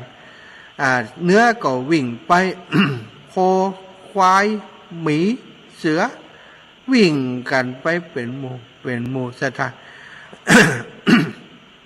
ตึงว่ากะทิ้งตึงควายนะตึงแม้กระทั่งจ้างนะสถาเป็นหมู่เป็นพวกได้ยินสัตว์หมู่นั้นตื่นตัวกันลึงหล่นมายังกองทัพเนี่ย ก็ได้ยินเสียงว่าแผ่นดินถล่มแผ่นดินถล่มโอ้ก็ปลากระจ้างก็เอ๊กเนาะมันก็ห้องสนั่นเลยก็โตยโกนกันไปสัตว์ถึงป่าสันทาป่าสมัยก่อนสัตว์มันนักหลุเนาะสัตว์ถึงป่าที่มันวิ่งกันไปน่ะ ก็ปากันวิ่งออกไปก่อนนักเข้าปัดโตเก้าไม่หลับเป็นพนากองผ่านแต่สัตว์ต่างๆวิ่งกันสับสนละมานไปหมดเนาะนกหมูอย่างกระตกใจบินว่อนอยู่กลางอากาศ กระต่ายนี่มันเร็วกว่าเขาหรอมันไปก่อนมันก็หล่นน้ำหนาปอกชักไปหมูนั้นก็หล่นด้วยก้นกันเพ่นพวนไป ราชสีห์ตัวหนึ่งเป็นราชสีห์เป็นเจ้าป่าสิงโตเจ้าป่าตัวหนึ่งซึ่งนอนอยู่ในป่าเหมือนกันหันฝูงสัตว์ทั้งหลายกำลังวิ่งตะเลิดกันไปแล้วก็ได้ยินเสียงเซ็งแซ่ว่าแผ่นดินถล่มแผ่นดินถล่มสิงโตตัวนี้ก็มากึดก้อยว่าแผ่นดินถล่มเฮายังบ่ได้ยินเฮายังบ่ได้หันว่าแผ่นดินถล่มที่ไหนตรงไหนอย่างใดบ่มีเสียงบ่มีอย่างสักอย่างมันจะถล่มได้อย่างใดแผ่นดินนี้มันจะแผ่นน้อยๆหรอกปัดโตมันจะถล่มได้อย่างใดบ่มีเสียงอะไรอย่างสักอย่างบ่มีการสั่นสะเทือนบ่มีแผ่นดินไหวบ่มีหยังบ่มีเหตุที่จะทำให้แผ่นดินมันถล่มแล้วสัตว์หมู่นี้มันวิ่งได้อย่างใดโอ้น่ากว่าบ่เดียวนี้ตั้งหน้านี่มันจะเป็นทะเลลูกนี่มันจะเป็นทะเลถ้าไปนี่แหมน้อยก็จะตกทะเลตายกันเนี่ยสัตว์หมู่นี้มันเป็นอย่างไรจะไปถามเขาพอกำลัง สิงโตตัวนี้ก็วิ่งไปอยู่ตั้งหน้าหมู่สัตว์ทั้งหลายก็คำรามขึ้นมาคำรามเสียงดังเลยเสียงสิงโตเนาะข้างดังโหกนะเนาะแผ่เปิ่นห้องว่าบรรลือสีหันนัดร้องดังสัตว์ทั้งหลายยุดกึกเลยสถาได้ยินเสียงสิงโตสัตว์ทั้งหลายนี่บางตัวนี่สั่นยงเลยกลัวสิงโตจอดกันมดดับปิ้งที่ว่าแผ่นดินถล่มแผ่นดินถล่มนั่นนะเงียบกันปิ้งดับปิ้งหมดเลยดับเงียบ สิงโตก็พอสัตว์ทั้งหลายเงียบก็ประกาศก้องขึ้นมาเลยว่าท่านทั้งหลาย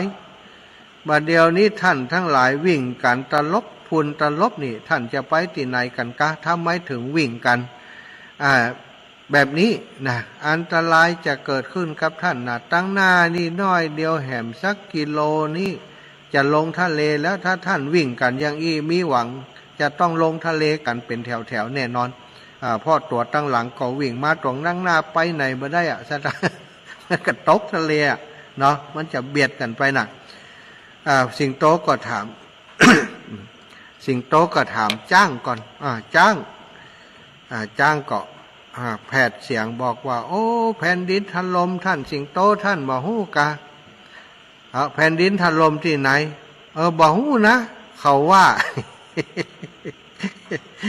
สิงโตก็อ้างควายก็อ้างงัวก็บอกว่าโอ้อันเสือบอกฮื้อเสือก็บอกหมีบอกฮื้อ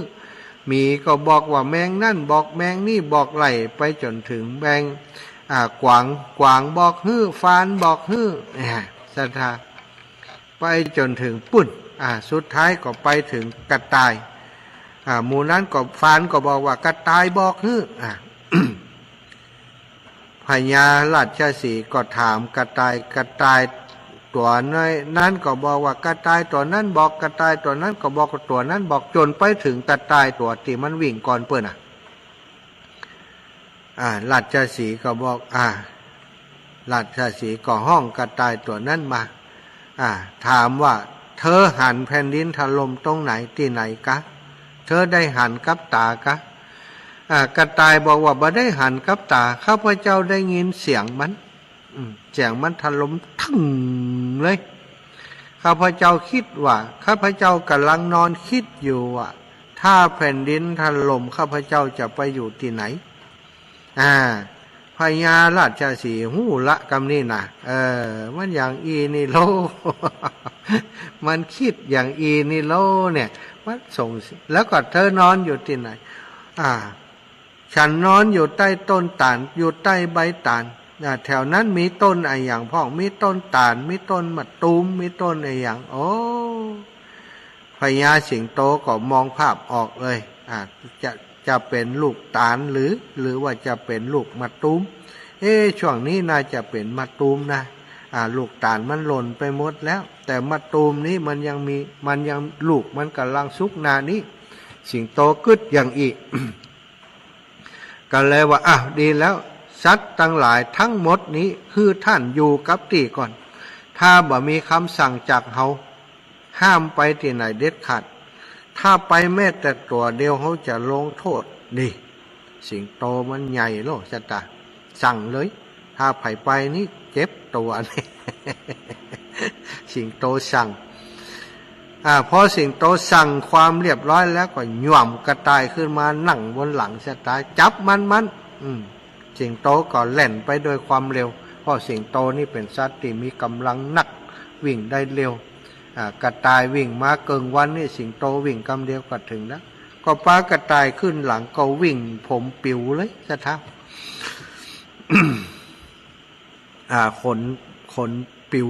เลยนะสิงโตวิ่งไปจนถึงสถานที่กระต่ายนอนก็ถามว่าตรงต้นตาลนี่กะตรงหมู่ตาลนี่กะกระต่ายว่าแม่นแล้วท่านแล้วสิงโตก็ถามว่าตรงไหนที่แผ่นดินถล่มจี้ให้ฉันดูล่ะที่เธอว่าแผ่นดินถล่มผมบักกล้าไปผมกลัว เธอบักกล้าไปกลัวมาอยู่เฮาอยู่นี่บัดต้องกลัวมันหยังนี่ยังบัดถล่มนี่แล้วมันถล่มจุดไหนตัดใดบัดเดียวนี้ไปพอละสิ่งอันกระต่ายตึมไปกลัวสิงโตเอาอย่างอีเธอนอนจุดใดจี้ให้พอละกระต่ายก็จี้ไปตีอันพุ่มไม้ตีมีอันต้นตาลอยู่ต้นตาลน้อยๆขึ้นอยู่ต้นตาลใหญ่ก็ขึ้นอยู่แล้วก็ใบตาลทับถมกันกองเป็นละจัดนาใช่ไหมสิงโตก็เลยเข้าไปตรวจสอบพอไปหันโม่งกระต่ายอยู่หันแตะสถานที่มันบอกว่ามันนอนหันปื้นหันแล้วก็ตั้งบนนี่มีใบตาลทับถมกันตึงใบเก่าใบใหม่ทับถมกันหลายชั้นแล้วก็ไปพอว่าไปหันใส่หน่วยมะตูมนะกะจะตาหน่วยมะตูมน่ะหน่วยปีนเนี่ยแก่นเล็กบะเล่นน่ะหล่นอยู่เตียนกล่องท่านใบตาลท่านจะตาอันพญาสิงโตก็ว่าเป็นอย่างนี่เองไปตรวจสอบพอแถวนั้นไปขยมพอไปห่มพอดินแถวนั้นก็แข่งจดสถานก็บอกกระต่ายมากระต่ายมานี่มาเหี่ยดีๆกระต่ายมันกล้าเข้าไปถ้ำกล้าเข้าไปเดี๋ยวตายเนี่ยคู่ถ้าเธอมาหาดีๆนี่เดี๋ยวจะกินมาเดียวเนี้ยมาพอแผ่นดินถล่มเธอเหี่ยกระต่ายก็กลัวสั่นเข้าไปหากลัวสิงโตตัวกลัวแผ่นดินกลัวแผ่นดินถล่มตัวนะก็ปาไปพอจี้พอนี่หันก็หน่วยปีนแก่นเดียวเนี่ยเธอปาเปื่อนเดินวิ่งกันอ้นละมานไปหมดอาจจะเป็นจะตายเนี่ยยังบอกพอให้ดีก่อนว่ามันเป็นมาอย่างผมบอกกล้าพอผมกลัว ผมนึกว่าเป็นแผ่นดินถล่มแต่ท่านพญาราชสีห์อภัยผมเต้อผมผิดไปแล้วบ่เป็นหยังแต่วันหลังนี่จำไว้เมื่อมีเหตุการณ์อย่างเกิดขึ้นจะไปตื่นตูมให้เจนจะไปเป็นกระต่ายตื่นตูมก็จะทำให้เปิ่นเดือดร้อนจำไว้นะถ้ามานอนที่นี่แฮมมีอย่างตกมาอย่างต่างๆนี่ก็จะไปหล่นแฮมล่ะพอเหี่ยก่อนว่ามันเป็นหยังครับผมคำนี้ผมจะพอดีๆครับท่านพญาสิงโต สิงโตก็เอากระต่ายนั่งหลังแฮมรอบหนึ่งเสียตากำดีๆจับมันฉันจะไปแล้วก็บึงไปแล้วบื้นเวลาเสียตาวิ่งไปด้วยความเร็วแป๊บเดียวก็ไปถึงยืนอยู่ที่เดิมที่เก่า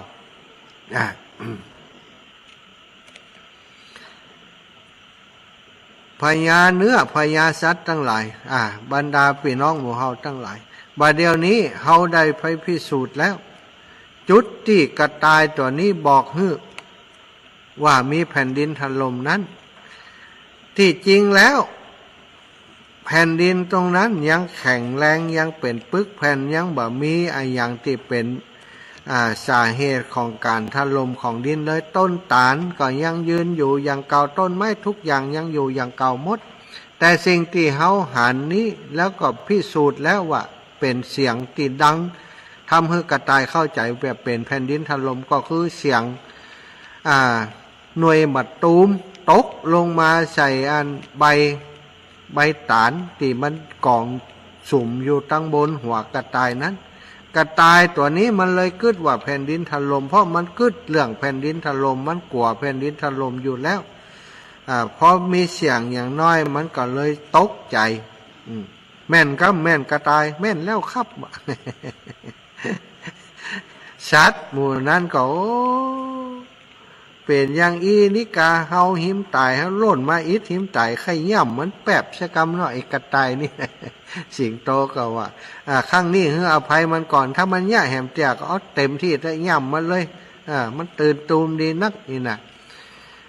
พญาสิงโตก็ประกาศให้บรรดาสัตว์ทั้งหลายทราบว่าท่านทั้งหลายตั้งแต่นี้ต่อไปให้จดจำไว้เนอะมีไออย่างเกิดขึ้นให้พอก่อน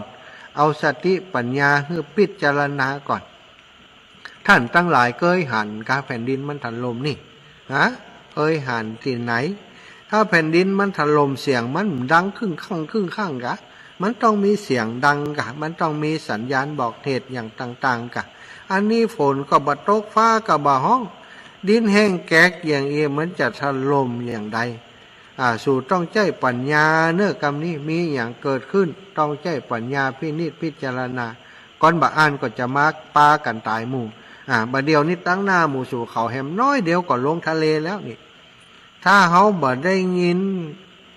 เสียงเหียก่อนเฮาบ่ตื่นขึ้นมาห้ามนี่บ่เดียวหมู่เธอทั้งหลายตกทะเลกันไปหมดแล้วกรรมนี้จำไว้เนอะจะไปยะอย่างอีแหมซ้ำวะ พญาราชสีห์สอนหมู่สัตว์ทั้งหลายนี่ศรัทธาญาติโยม พระพุทธเจ้าเอาอดีตนิทานหรือว่าชาดกเรื่องนี้ตรัสเล่าให้กับพระประยุรญาติทั้งหลายได้รับฟังซึ่งทุกคนก็เหมือนกับว่าได้ตื่นจากฝันตื่นจากหลับตื่นว่าโอ้จริงที่เหมือนกับที่พระองค์ได้ตรัสสอนอย่างพระองค์ได้เล่าให้ฟังเฮาทั้งหลายเนี่ยถูกคนนั้นคนนี้ยุยงเรื่องติบมันบอกว่าคนนั้นว่าคนนี้ว่าเฮาไม่ได้สอบสวนสักอย่างคำเตือนนี้เฮาไม่ได้ใจปัญญาพิจารณาคำเตือนนี้พากันเดินมาที่นี่พากันกำอาวุธกำมีดกำปืนกำอาวุธมาเพื่อจะประหารกันเหมือนกับสัตว์ทั้งหลายที่จะพากันไปลงทะเลแห่งความตายรู้นี่ถ้าพระองค์บอกมาตรัสอย่างอีนี่ป่านนี้เขาคงจะฮบกันตายไปบอกฮู้เต่าใดแล้วนี่ก่อนได้สำนึกขึ้นมาศรัทธาญาติโยมนี่อีป่อยอีแม่ทั้งหลายเรื่องราวเหตุการณ์ต่างๆในสังคมบ้านเฮาทุกวันนี้ก็มีหลายเรื่องหลายราวเนาะความขัดแย้งต่างๆในสังคมของเฮานะ อย่างการเมืองเนี่ยเนาะการเมืองเมื่อก่อนก็เสื้อเหลืองเสื้อแดงเนาะเสื้อเหลืองเสื้อแดงตีเปิ่นทะเลาะกันจนลุกลามมาจนถึงปัจจุบันนี้บางคนก็ยังเป็นเสื้อเหลืองเสื้อแดงอยู่บางคนก็ถอยแล้วนะเข้าใจแล้วเป็นว่าเป็นเกมการเมืองของเปิ่นโน่นะเปิ่นเสื้อเหลืองเสื้อแดงที่เปิ่นตีกันเปิ่นเนี่ยกันนี่เป็นเรื่องของผลประโยชน์ของเปิ่นถึงนั่นรู้นี่บางคนก็ตื่นแล้วก็มีบางคนก็ยังอยู่ในความลับอยู่ยังเจือเรื่องนั้นที่ถูกปุ่นปุ๊กปั่นอยู่นะแม้กระทั่งคนเสื้อสีนั่นสีนี้ตอนนี้เปิ่นก็อยู่สังกัดสีนั่นสีนี้แล้วซะท่าแต่เฮาก็ยังบางคนก็ยังเป็นสีนั่นสีนี้อยู่นะบางครอบครัวที่ได้ฟังมานะสถานบางครอบครัวที่ได้รู้จักตัวซ้ำเนาะป่อแฮมภาคหนึ่งลูกแฮมภาคหนึ่งป่อแฮมสีหนึ่งลูกแฮมสีหนึ่งนะไปประท้วงอันคนที่เปิ่นเสื้อแดงเปิ่นกับเวลาเสื้อแดงทำกิจกรรมเปิ่นก็ไปนะแล้วก็ใส่เสื้อแบบเหมือนกันป่อใส่เสื้อเหลืองลูกใส่เสื้อแดงบางคนป่อใส่เสื้อแดงลูกใส่เสื้อเหลืองไปอยู่กันคนละฝ่ายอยู่ในครอบครัวก็ทะเลาะกันเรื่องเสื้อเหลืองเสื้อแดงเรื่องความคิดหันทางการเมืองนี่ศรัทธาญาติโยมคนที่เป็นหัวหน้าเก้าแท้ๆเปิ่นเดือดร้อนยังคนที่เปิ่นไปตายก้าอย่างกาต่างๆเนี่ยก็คือคนที่เหมือนกับสัตว์เล็กๆน้อยๆน่ะโดนเปิ่นยุเปิ่นใส่ข้อมูลที่พิษขึ้นไปทำให้เกลียดชังอีกฝ่ายนึงทั้งที่เป็นญาติเป็นพี่เป็นน้องเป็นคนไทยด้วยกันเนาะก็ได้ทำสิ่งเหล่านี้เกิดขึ้นในแผ่นดินไทยเฮาพฤษภาธมินกาอัยกะต่างๆที่เกิดขึ้นเนี่ยสัทธามันเป็นเรื่องเนาะอย่างที่ในหลวงเปิ้นว่านั้นในหลวงรัชกาลที่9เปิ้นบอกฮบกันเนี่ยฮบกันแล้วได้อะไรอย่างชนะแล้วได้อะไรอย่างนะ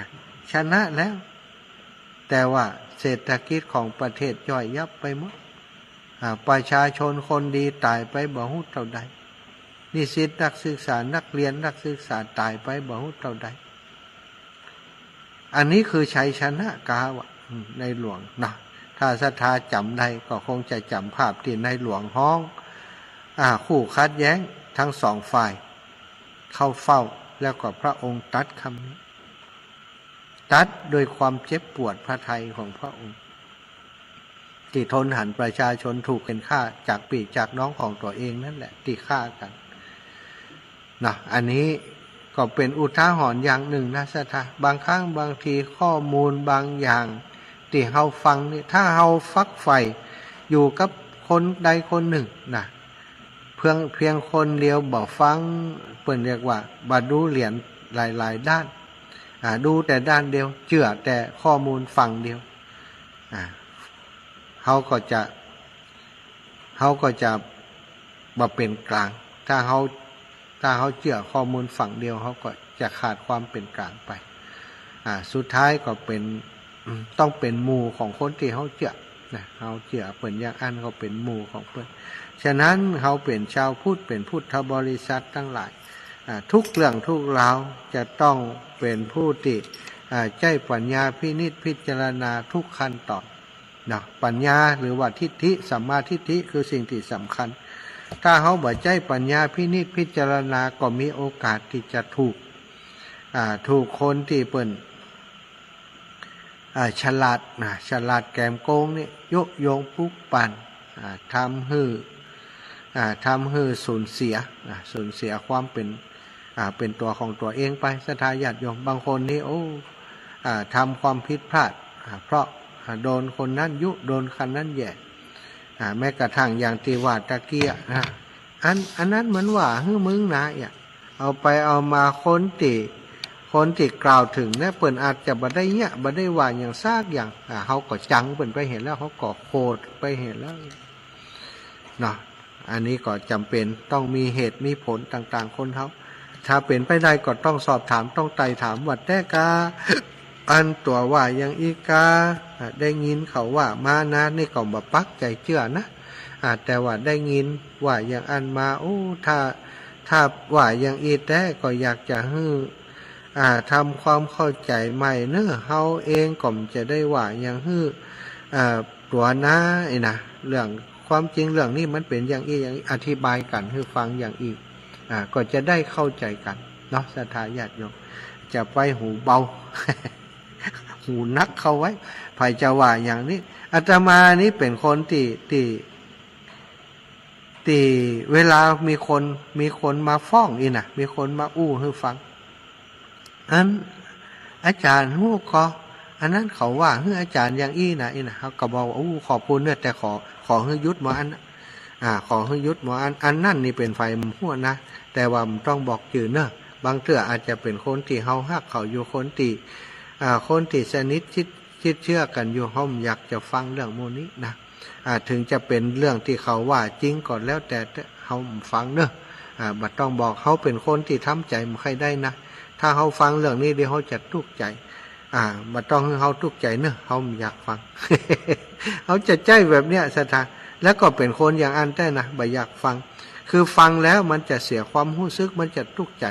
ตราบใดที่เฮายังเป็นพระอรหันต์กำเตือนเนี่ย ตราบใดที่เฮายังมีกิเลสตัณหามีโลภะโทสะโมหะอยู่นี่สถาน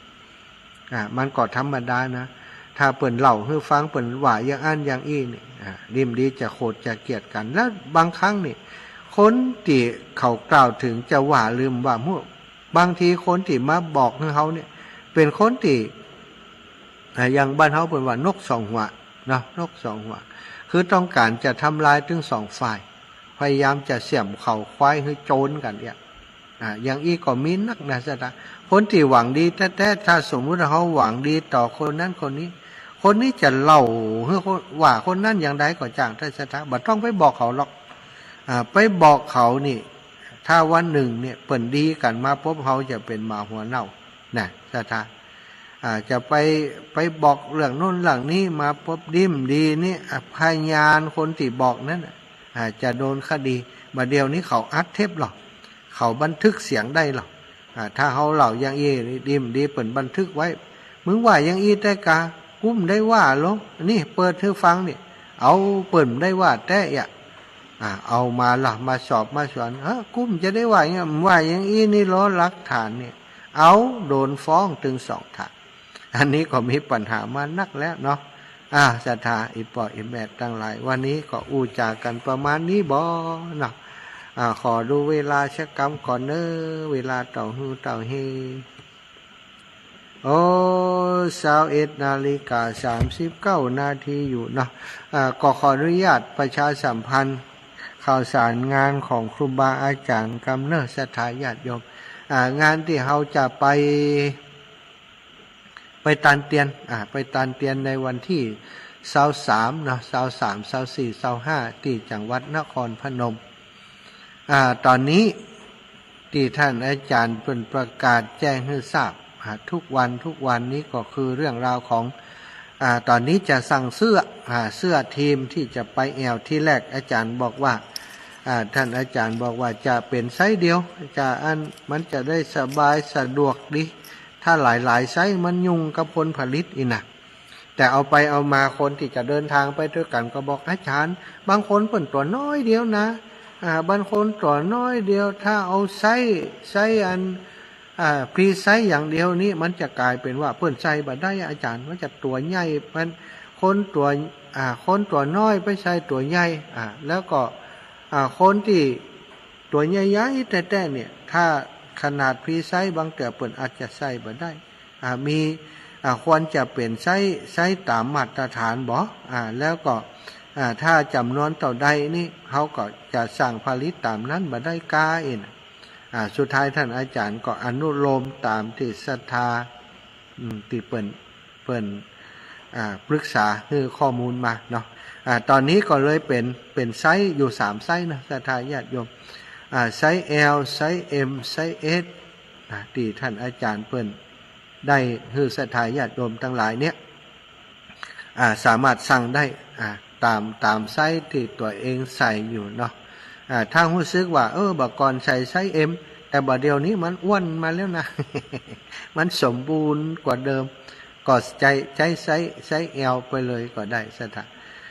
ใส่เสื้อยืดเสื้ออย่างนี้มันจะหลวมสักหน่อยก็จะดีกว่าที่มันกับมันฟิตเนาะมันลำบากจะไผ่จะเอา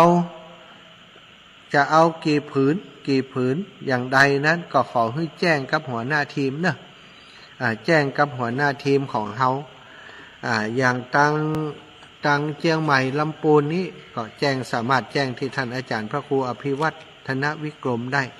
พี่น้องตังเมืองฝางเนาะก็แจ้งที่ท่านอาจารย์ได้เลยแต่สำหรับลำปางเนอะลำปางอาตมาภาพจะช่วยครูบาอาจารย์รับผิดชอบดูแลให้นะส่วนของลำปางเสื้อตัวละ199บอกว่าไซส์ใดนะ199สถาญาติโยมจะโอนตรง199เลยก็ได้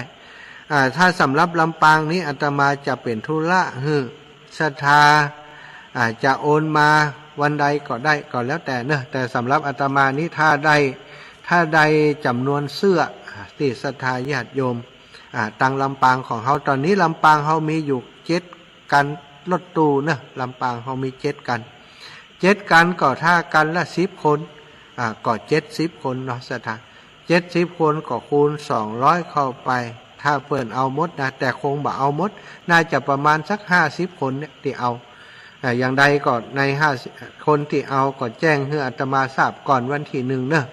ถ้าหลังวันที่1บ่ฮับแล้วนะถ้าหลังวันที่1ก็บ่ตันแล้วเพิ่นต้องสั่งผลิตให้เรียบร้อยสั่งให้ผลิตเรียบร้อยวันที่1อาตมาจะส่งรายชื่อส่งจำนวนเสื้อที่พี่น้องลำปางจะเอานี่คือกับท่านอาจารย์พระครูอภิวัฒนวิกรมแล้วก็จะส่งปัจจัยไปให้กับท่านอาจารย์เพื่อจะได้ส่งให้กับทางร้านที่เปิ่นผลิตเนาะส่วนค่าอาหารเนี่ยศรัทธาญาติโยมค่าอาหาร200 บาทเนาะถ้าอาตมาผิดอย่างใดศรัทธาแจ้งได้เนาะถ้ามันผิดจากที่ท่านอาจารย์เปิ่นบอกไว้นะวันที่10เนาะศรัทธาอย่างน้อยวันที่10นี้ก็น่าจะเรียบร้อยรถต่างๆรถที่จะเดินทางไปถึงถ้าจำนวนคนที่เปิ้นของเฮานิ่งแล้วก็สามารถเก็บเงินการรถใดเก็บเงินการรถพร้อมกับกาอาหารติศรัทธาญาติโยมเฮาไปพุ่นนี่มีอาหารอยู่มีคนที่จะดูแลอาหารให้เฮาอยู่เนาะเฮาก็จะมอบกาอาหารให้เปิ้นได้เตรียมการทั้งพุ่นรอเฮาเลยถ้าบ่อันนี่จะลำบากเขาไผจะยะเข้ากับป่าให้เฮาที่ทั้งพุ่นมันจะลำบากจะต้องส่งปัจจัยไปให้เปิ้นเพื่อจะเป็นการเตรียมอุปกรณ์เตรียมอาหารอย่างต่างๆรอเฮาเนาะวันที่10เดือนสิงหาส่งกะอาหารไป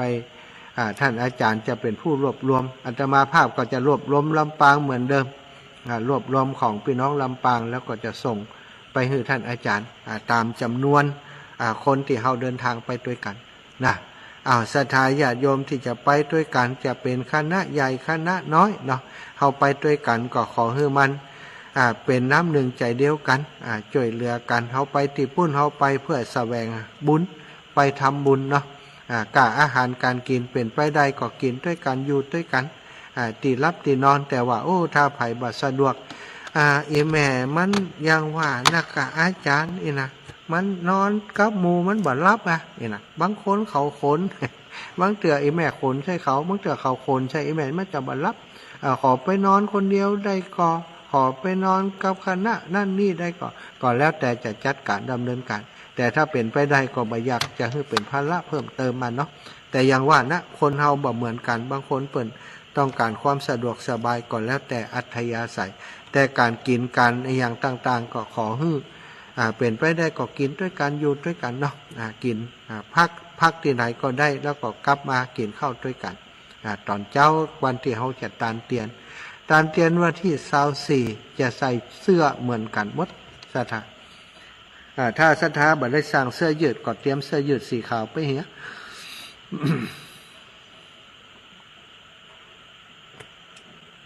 เตรียมเสื้อยืดสีขาวสำหรับที่จะคือมันเหมือนเปิ้นเนาะเอา วันตานเตียนนั้นวันที่วันนั้นก็แอลถ้าจะใส่ชุดเดียวกันนะคะแอลถ่ายรูปมันจะได้เหมือนกันงามนะถ้าแยกกันเหมือนกันนี่มันงามนะสะถ้าหมอนั่นโกงหมอนั่นเลนนี่มัน ถ้ามันข่าวเหมือนกันมีโลโก้เหมือนกันถ่ายรูปด้วยกันมันงามนะเปิ่นใส่เสื้อทีมเนาะอย่างไปครอบครัวเปิ่นแอลเป็นครอบครัวเปิ่นใส่เสื้อเหมือนกันมันดูน่าฮักอ่ะมันดูเป็นทีมด้วยกันและเสื้อผ้าก็ไม่ใช่ราคาสูงราคาแพงจริงๆแล้วศรัทธาญาติโยมตีราคาที่199นี้ก็จะมีปัจจัยส่วนหนึ่งเนาะที่ครูบาอาจารย์เนี่ยที่เปิ่นได้ส่วนลดมานี่เปิ่นก็จะเอาไปทำบุญเนี่ยนะเอาไปเป็นค่าใช้จ่ายในการดูแลครูบาอาจารย์ที่เปิ่นจะเดินทางไปโดยแล้วก็เอาไปเป็นยอดปัจจัยที่เป็นจะเอาไปถวายตามวัดวาอารามต่างๆที่เขาไปด้วย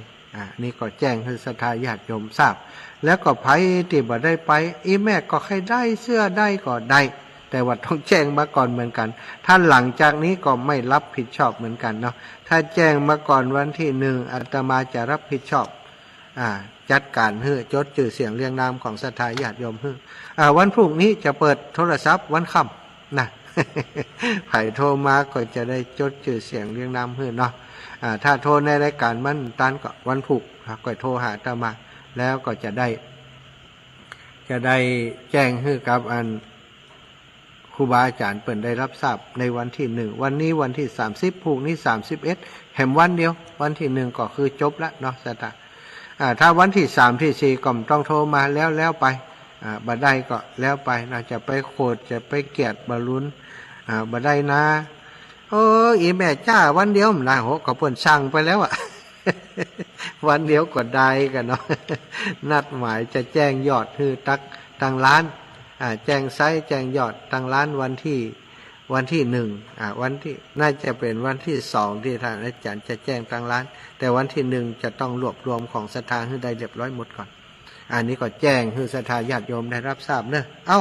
เปิดสายให้ศรัทธาญาติโยมได้โทรเข้ามา0808844173โทรมาได้เนอะ0808844173ศรัทธาญาติโยมฟังอยู่ที่ไหนตั้งใดโทรเข้ามาได้เลย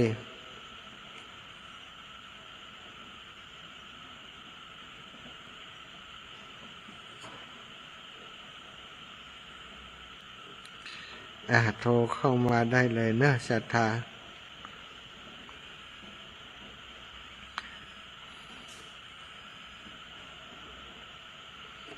แม่ยายพรแล้วสการฉันบอกที่วันเราไม่ได้เบอร์ตาเป็นได้ฝนตกได้เส้นทางหมดโอ้สมควร โทรทุกรายการมันก็หมดเลยนั่นแหละเกิดเติมมาก็มันว่าหรอตามันชื้นหรอไปอยู่เติมบอกเติมเหมือนเจ้าเนี่ยเติมเหมือนเจ้านี่กะเจ้าก็ฟังทั้งวันเลยล่ะไม่ได้โทรไปไหนฟังถึงวันล่ะขอบคุณเนอะยายพรเนอะปันกันคนน้อยก่อนเนาะปันคนอื่นพ่องเจริญปอนแม่แก้วกันทะวัง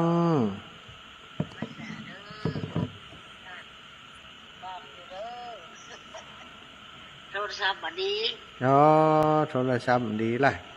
ติ๊กไว้พวกกิโลพุ่นน่ะก็ไว้บ่ได้แต่งบ่ได้ฮือเด้อมันเป็นยังไว้หันก่อนอีป่อสบายดีแม่สบายดีฟังด้วยกันฮะกะฟังด้วยกันนี่แล้วนอนด้วยกันนี่แล้วดีใจเนาะตายายดูแลกันฮักกันดูแลกันสาธุเนอะจ้าไว้แสเด้อเข้าไปพูดกันไม่ได้กันนี่เด้อจ้าแม่เข้าไปก็จะแวะหาเนอะจ้าภาษาลำไยแล้ววันนี้บ่ล่ะเจ้าไว้แสเด้อเจ้าแม่เจริญปอน ไม่แสเจ้า ฮะแต่ว่ามีคนไปก่ายหน้าบ้านกะค่ะมายังผมมาน่ะไปทับไปกับตึ้มตันยาตึ้มลงไหนสักทีมันฝั่งยังก็นั่งมาเลยฝั่งมาจัดรายการตีลำปังตะวัน3 ตีลงสักตีบ้านอีแม่บ้านแม่บัวรวยบ้านแม่อันเพ็ญศรีเมืองสุวรรณบอกเบิ่มว่าเบิ่มเอาไปให้เปิ่นเขาคือเก่งใจหนึ่งคือถ้าลงไปเดี๋ยวแกมนั่นแกมนี่คือมันจะอยู่2 นาทีได้อ่ะก็ไปมันแล้วไปมันแล้วใจมาก็ใจผู้มาโทรบอกเพื่อนโทรถามมันหลวงปู่ว่าหลวงปู่ป้าธาราจรปลูกเป็นก็เป็นเนี่ยแล้วเอาอยู่ก็มาเอาละโปละโอ้มันคือใจมาได้เอาปัจจัยกานั่นคือไผก็ลูกนั่นน่ะอ๋อตีเอานั่นแหละแม่นน่ะอ๋อไม่เป็นอย่างว่าไว้หั่นก่อนกำได้ปูกับเตี่ยเอากระเบื้องมาเลี้ยงกันไว้หั่นได้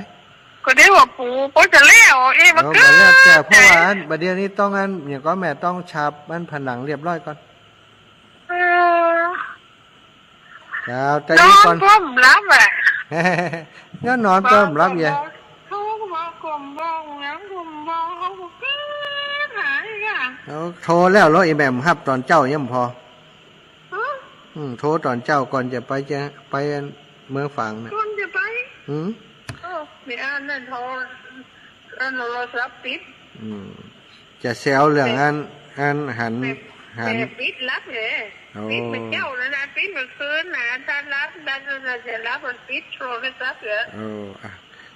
สาธุนะขอบคุณแม่กับเจ้าก็มันไปมามันเจ้าก็บอกทุกคนหลวงหน้าเลยหลวงสาธุนะเข้ามาบอกผู้จังหน้าก็เป็นไผ่นี่เขาลืมลืมเบิ่มกันลืมนานสาธุปันกันคนน้อยก่อนเจ้าสัตว์ตู้ขอบคุณโยมแม่นางคำอ้ายสันสลีเวียงปะเป้าเจริญปอนพี่น้องบ้านม่วงคำตำบลม่วงคำอำเภอแม่จันจังหวัดเชียงรายฟังทุกวันนะเจ้าไม่ฟังก็นอนหลับเนี่ยประเภทสุขสบายดีแล้วเจ้าครับสุขสบายดีล่ะดีแล้วเนอะเจ้าขอบคุณเจ้าสาธุมาเจ้า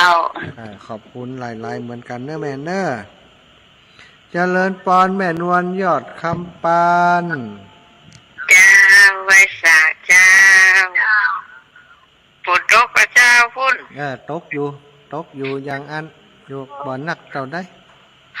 ตกวันค่ำตกอยู่สุไปไหนตึงได้อย่างเงี้ยตกวันเนาะดีแล้วมันจุ่มเย็นต้นไม้มันต้องการน้ำแม่ว่าบดีมันได้ยาการดีกะได้ยาการก็คือได้พักผ่อนดีอย่างไรพักผ่อนผ่องยาการผ่องนะใจจ้าเนาะจ้าสาธุจ้าใจเนอะพี่น้องตังลำพูนนี่เดือดร้อนนะฝนตกไหมฝนตกลำพูนนี่ฝนข้ามไปข้ามมาข้ามไปเชียงใหม่ไปลำพูนมาลำปางลำพูนไม่เคยตกมันตกอย่างบนดอยนี่ตึงวันเนี่ยเขาอันหมู่ลำพูนเขาว่ามันจะได้มันตกอะไหมเขาบนนั่นเขาแปลงเสาไฟฟ้าอีกเขาบนไว้เมื่อฝนตกอยู่ว่ะบนไปโลเขาย่ำบนสวนไปแล้วแม่เขาย่ำบนนั่นบนหมูเขาบนหมูเขาบนง้อมเลยเขาไม่ได้อย่างเขาบนหมู8 ตัวก็นี่ว่ะ8 ตัวก็ถ้าบนงัวก็เป็น10สาธุเจ้าแม่สาธุเด้อบุญรักษาเจริญปอนแม่น้อมสุภาวงศ์เจ้าไม่ได้บนเด้อ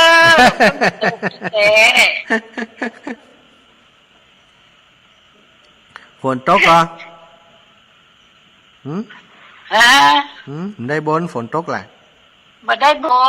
นคือมันตกเหมือนกันนั่นแหละ หมูตีอันใครขึ้นตกหมูตีขึ้นเสาไฟวะ เขาขึ้นเสาไฟขอกว่าฟ้าผ่าเขาใครขึ้นตกจะได้ไม่ได้ไปกับเปี้ยนนอตันเตียนแต่น่ะกะยังได้เสียดายทำไมมันไปไปมาได้ข้อแข่งลมมองนั่นจะเอาไปลมเนี่ยอย่างไงมันแบบได้หารมันมีในน้ำมองอยู่ในน้ำแหมกำเจ้าน่ะระวังนะกะหายแล้วเด้อเดี๋ยวนี้นะหายแล้วก็ไปได้กับวันที่23ไปมาได้แล้วมามีจมูกแล้วอันก่อนแล้วไปเถอะก่อนไปปีหน้าเนอะไปดันเตี้ยก่อนเจ้าสาธุแม่สาธุเจ้าสาธุเจ้าแม่น้อมสุภาวงศ์เนาะเป็นน้องบรรแรงศรีปิดาก็มาด้วยเปิ่นกันนี่จำได้แล้วก็ได้นี่บรรแรงศรีปิดานี่เจ้าไอ้สาเจ้าแม่ติบกาฟังซ้อมเห็นเนอะซ้อมเหี่ยกานะเจ้าซ้อมแล้ว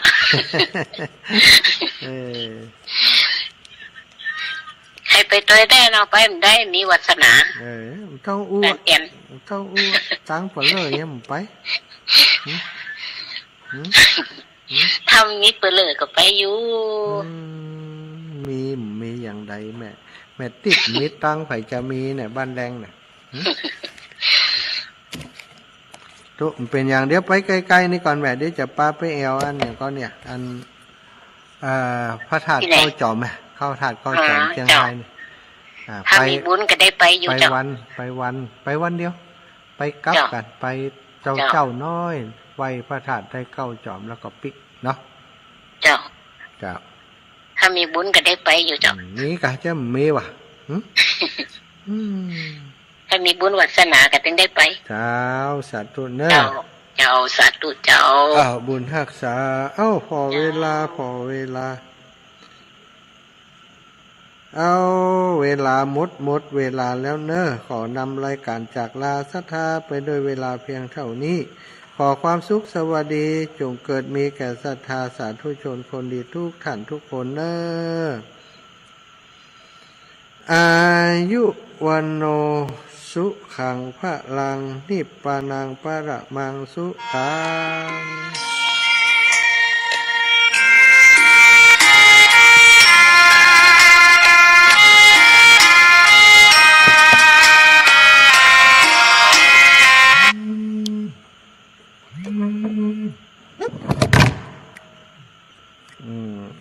เปิดเพลงแล้วโทรมาแหมมะ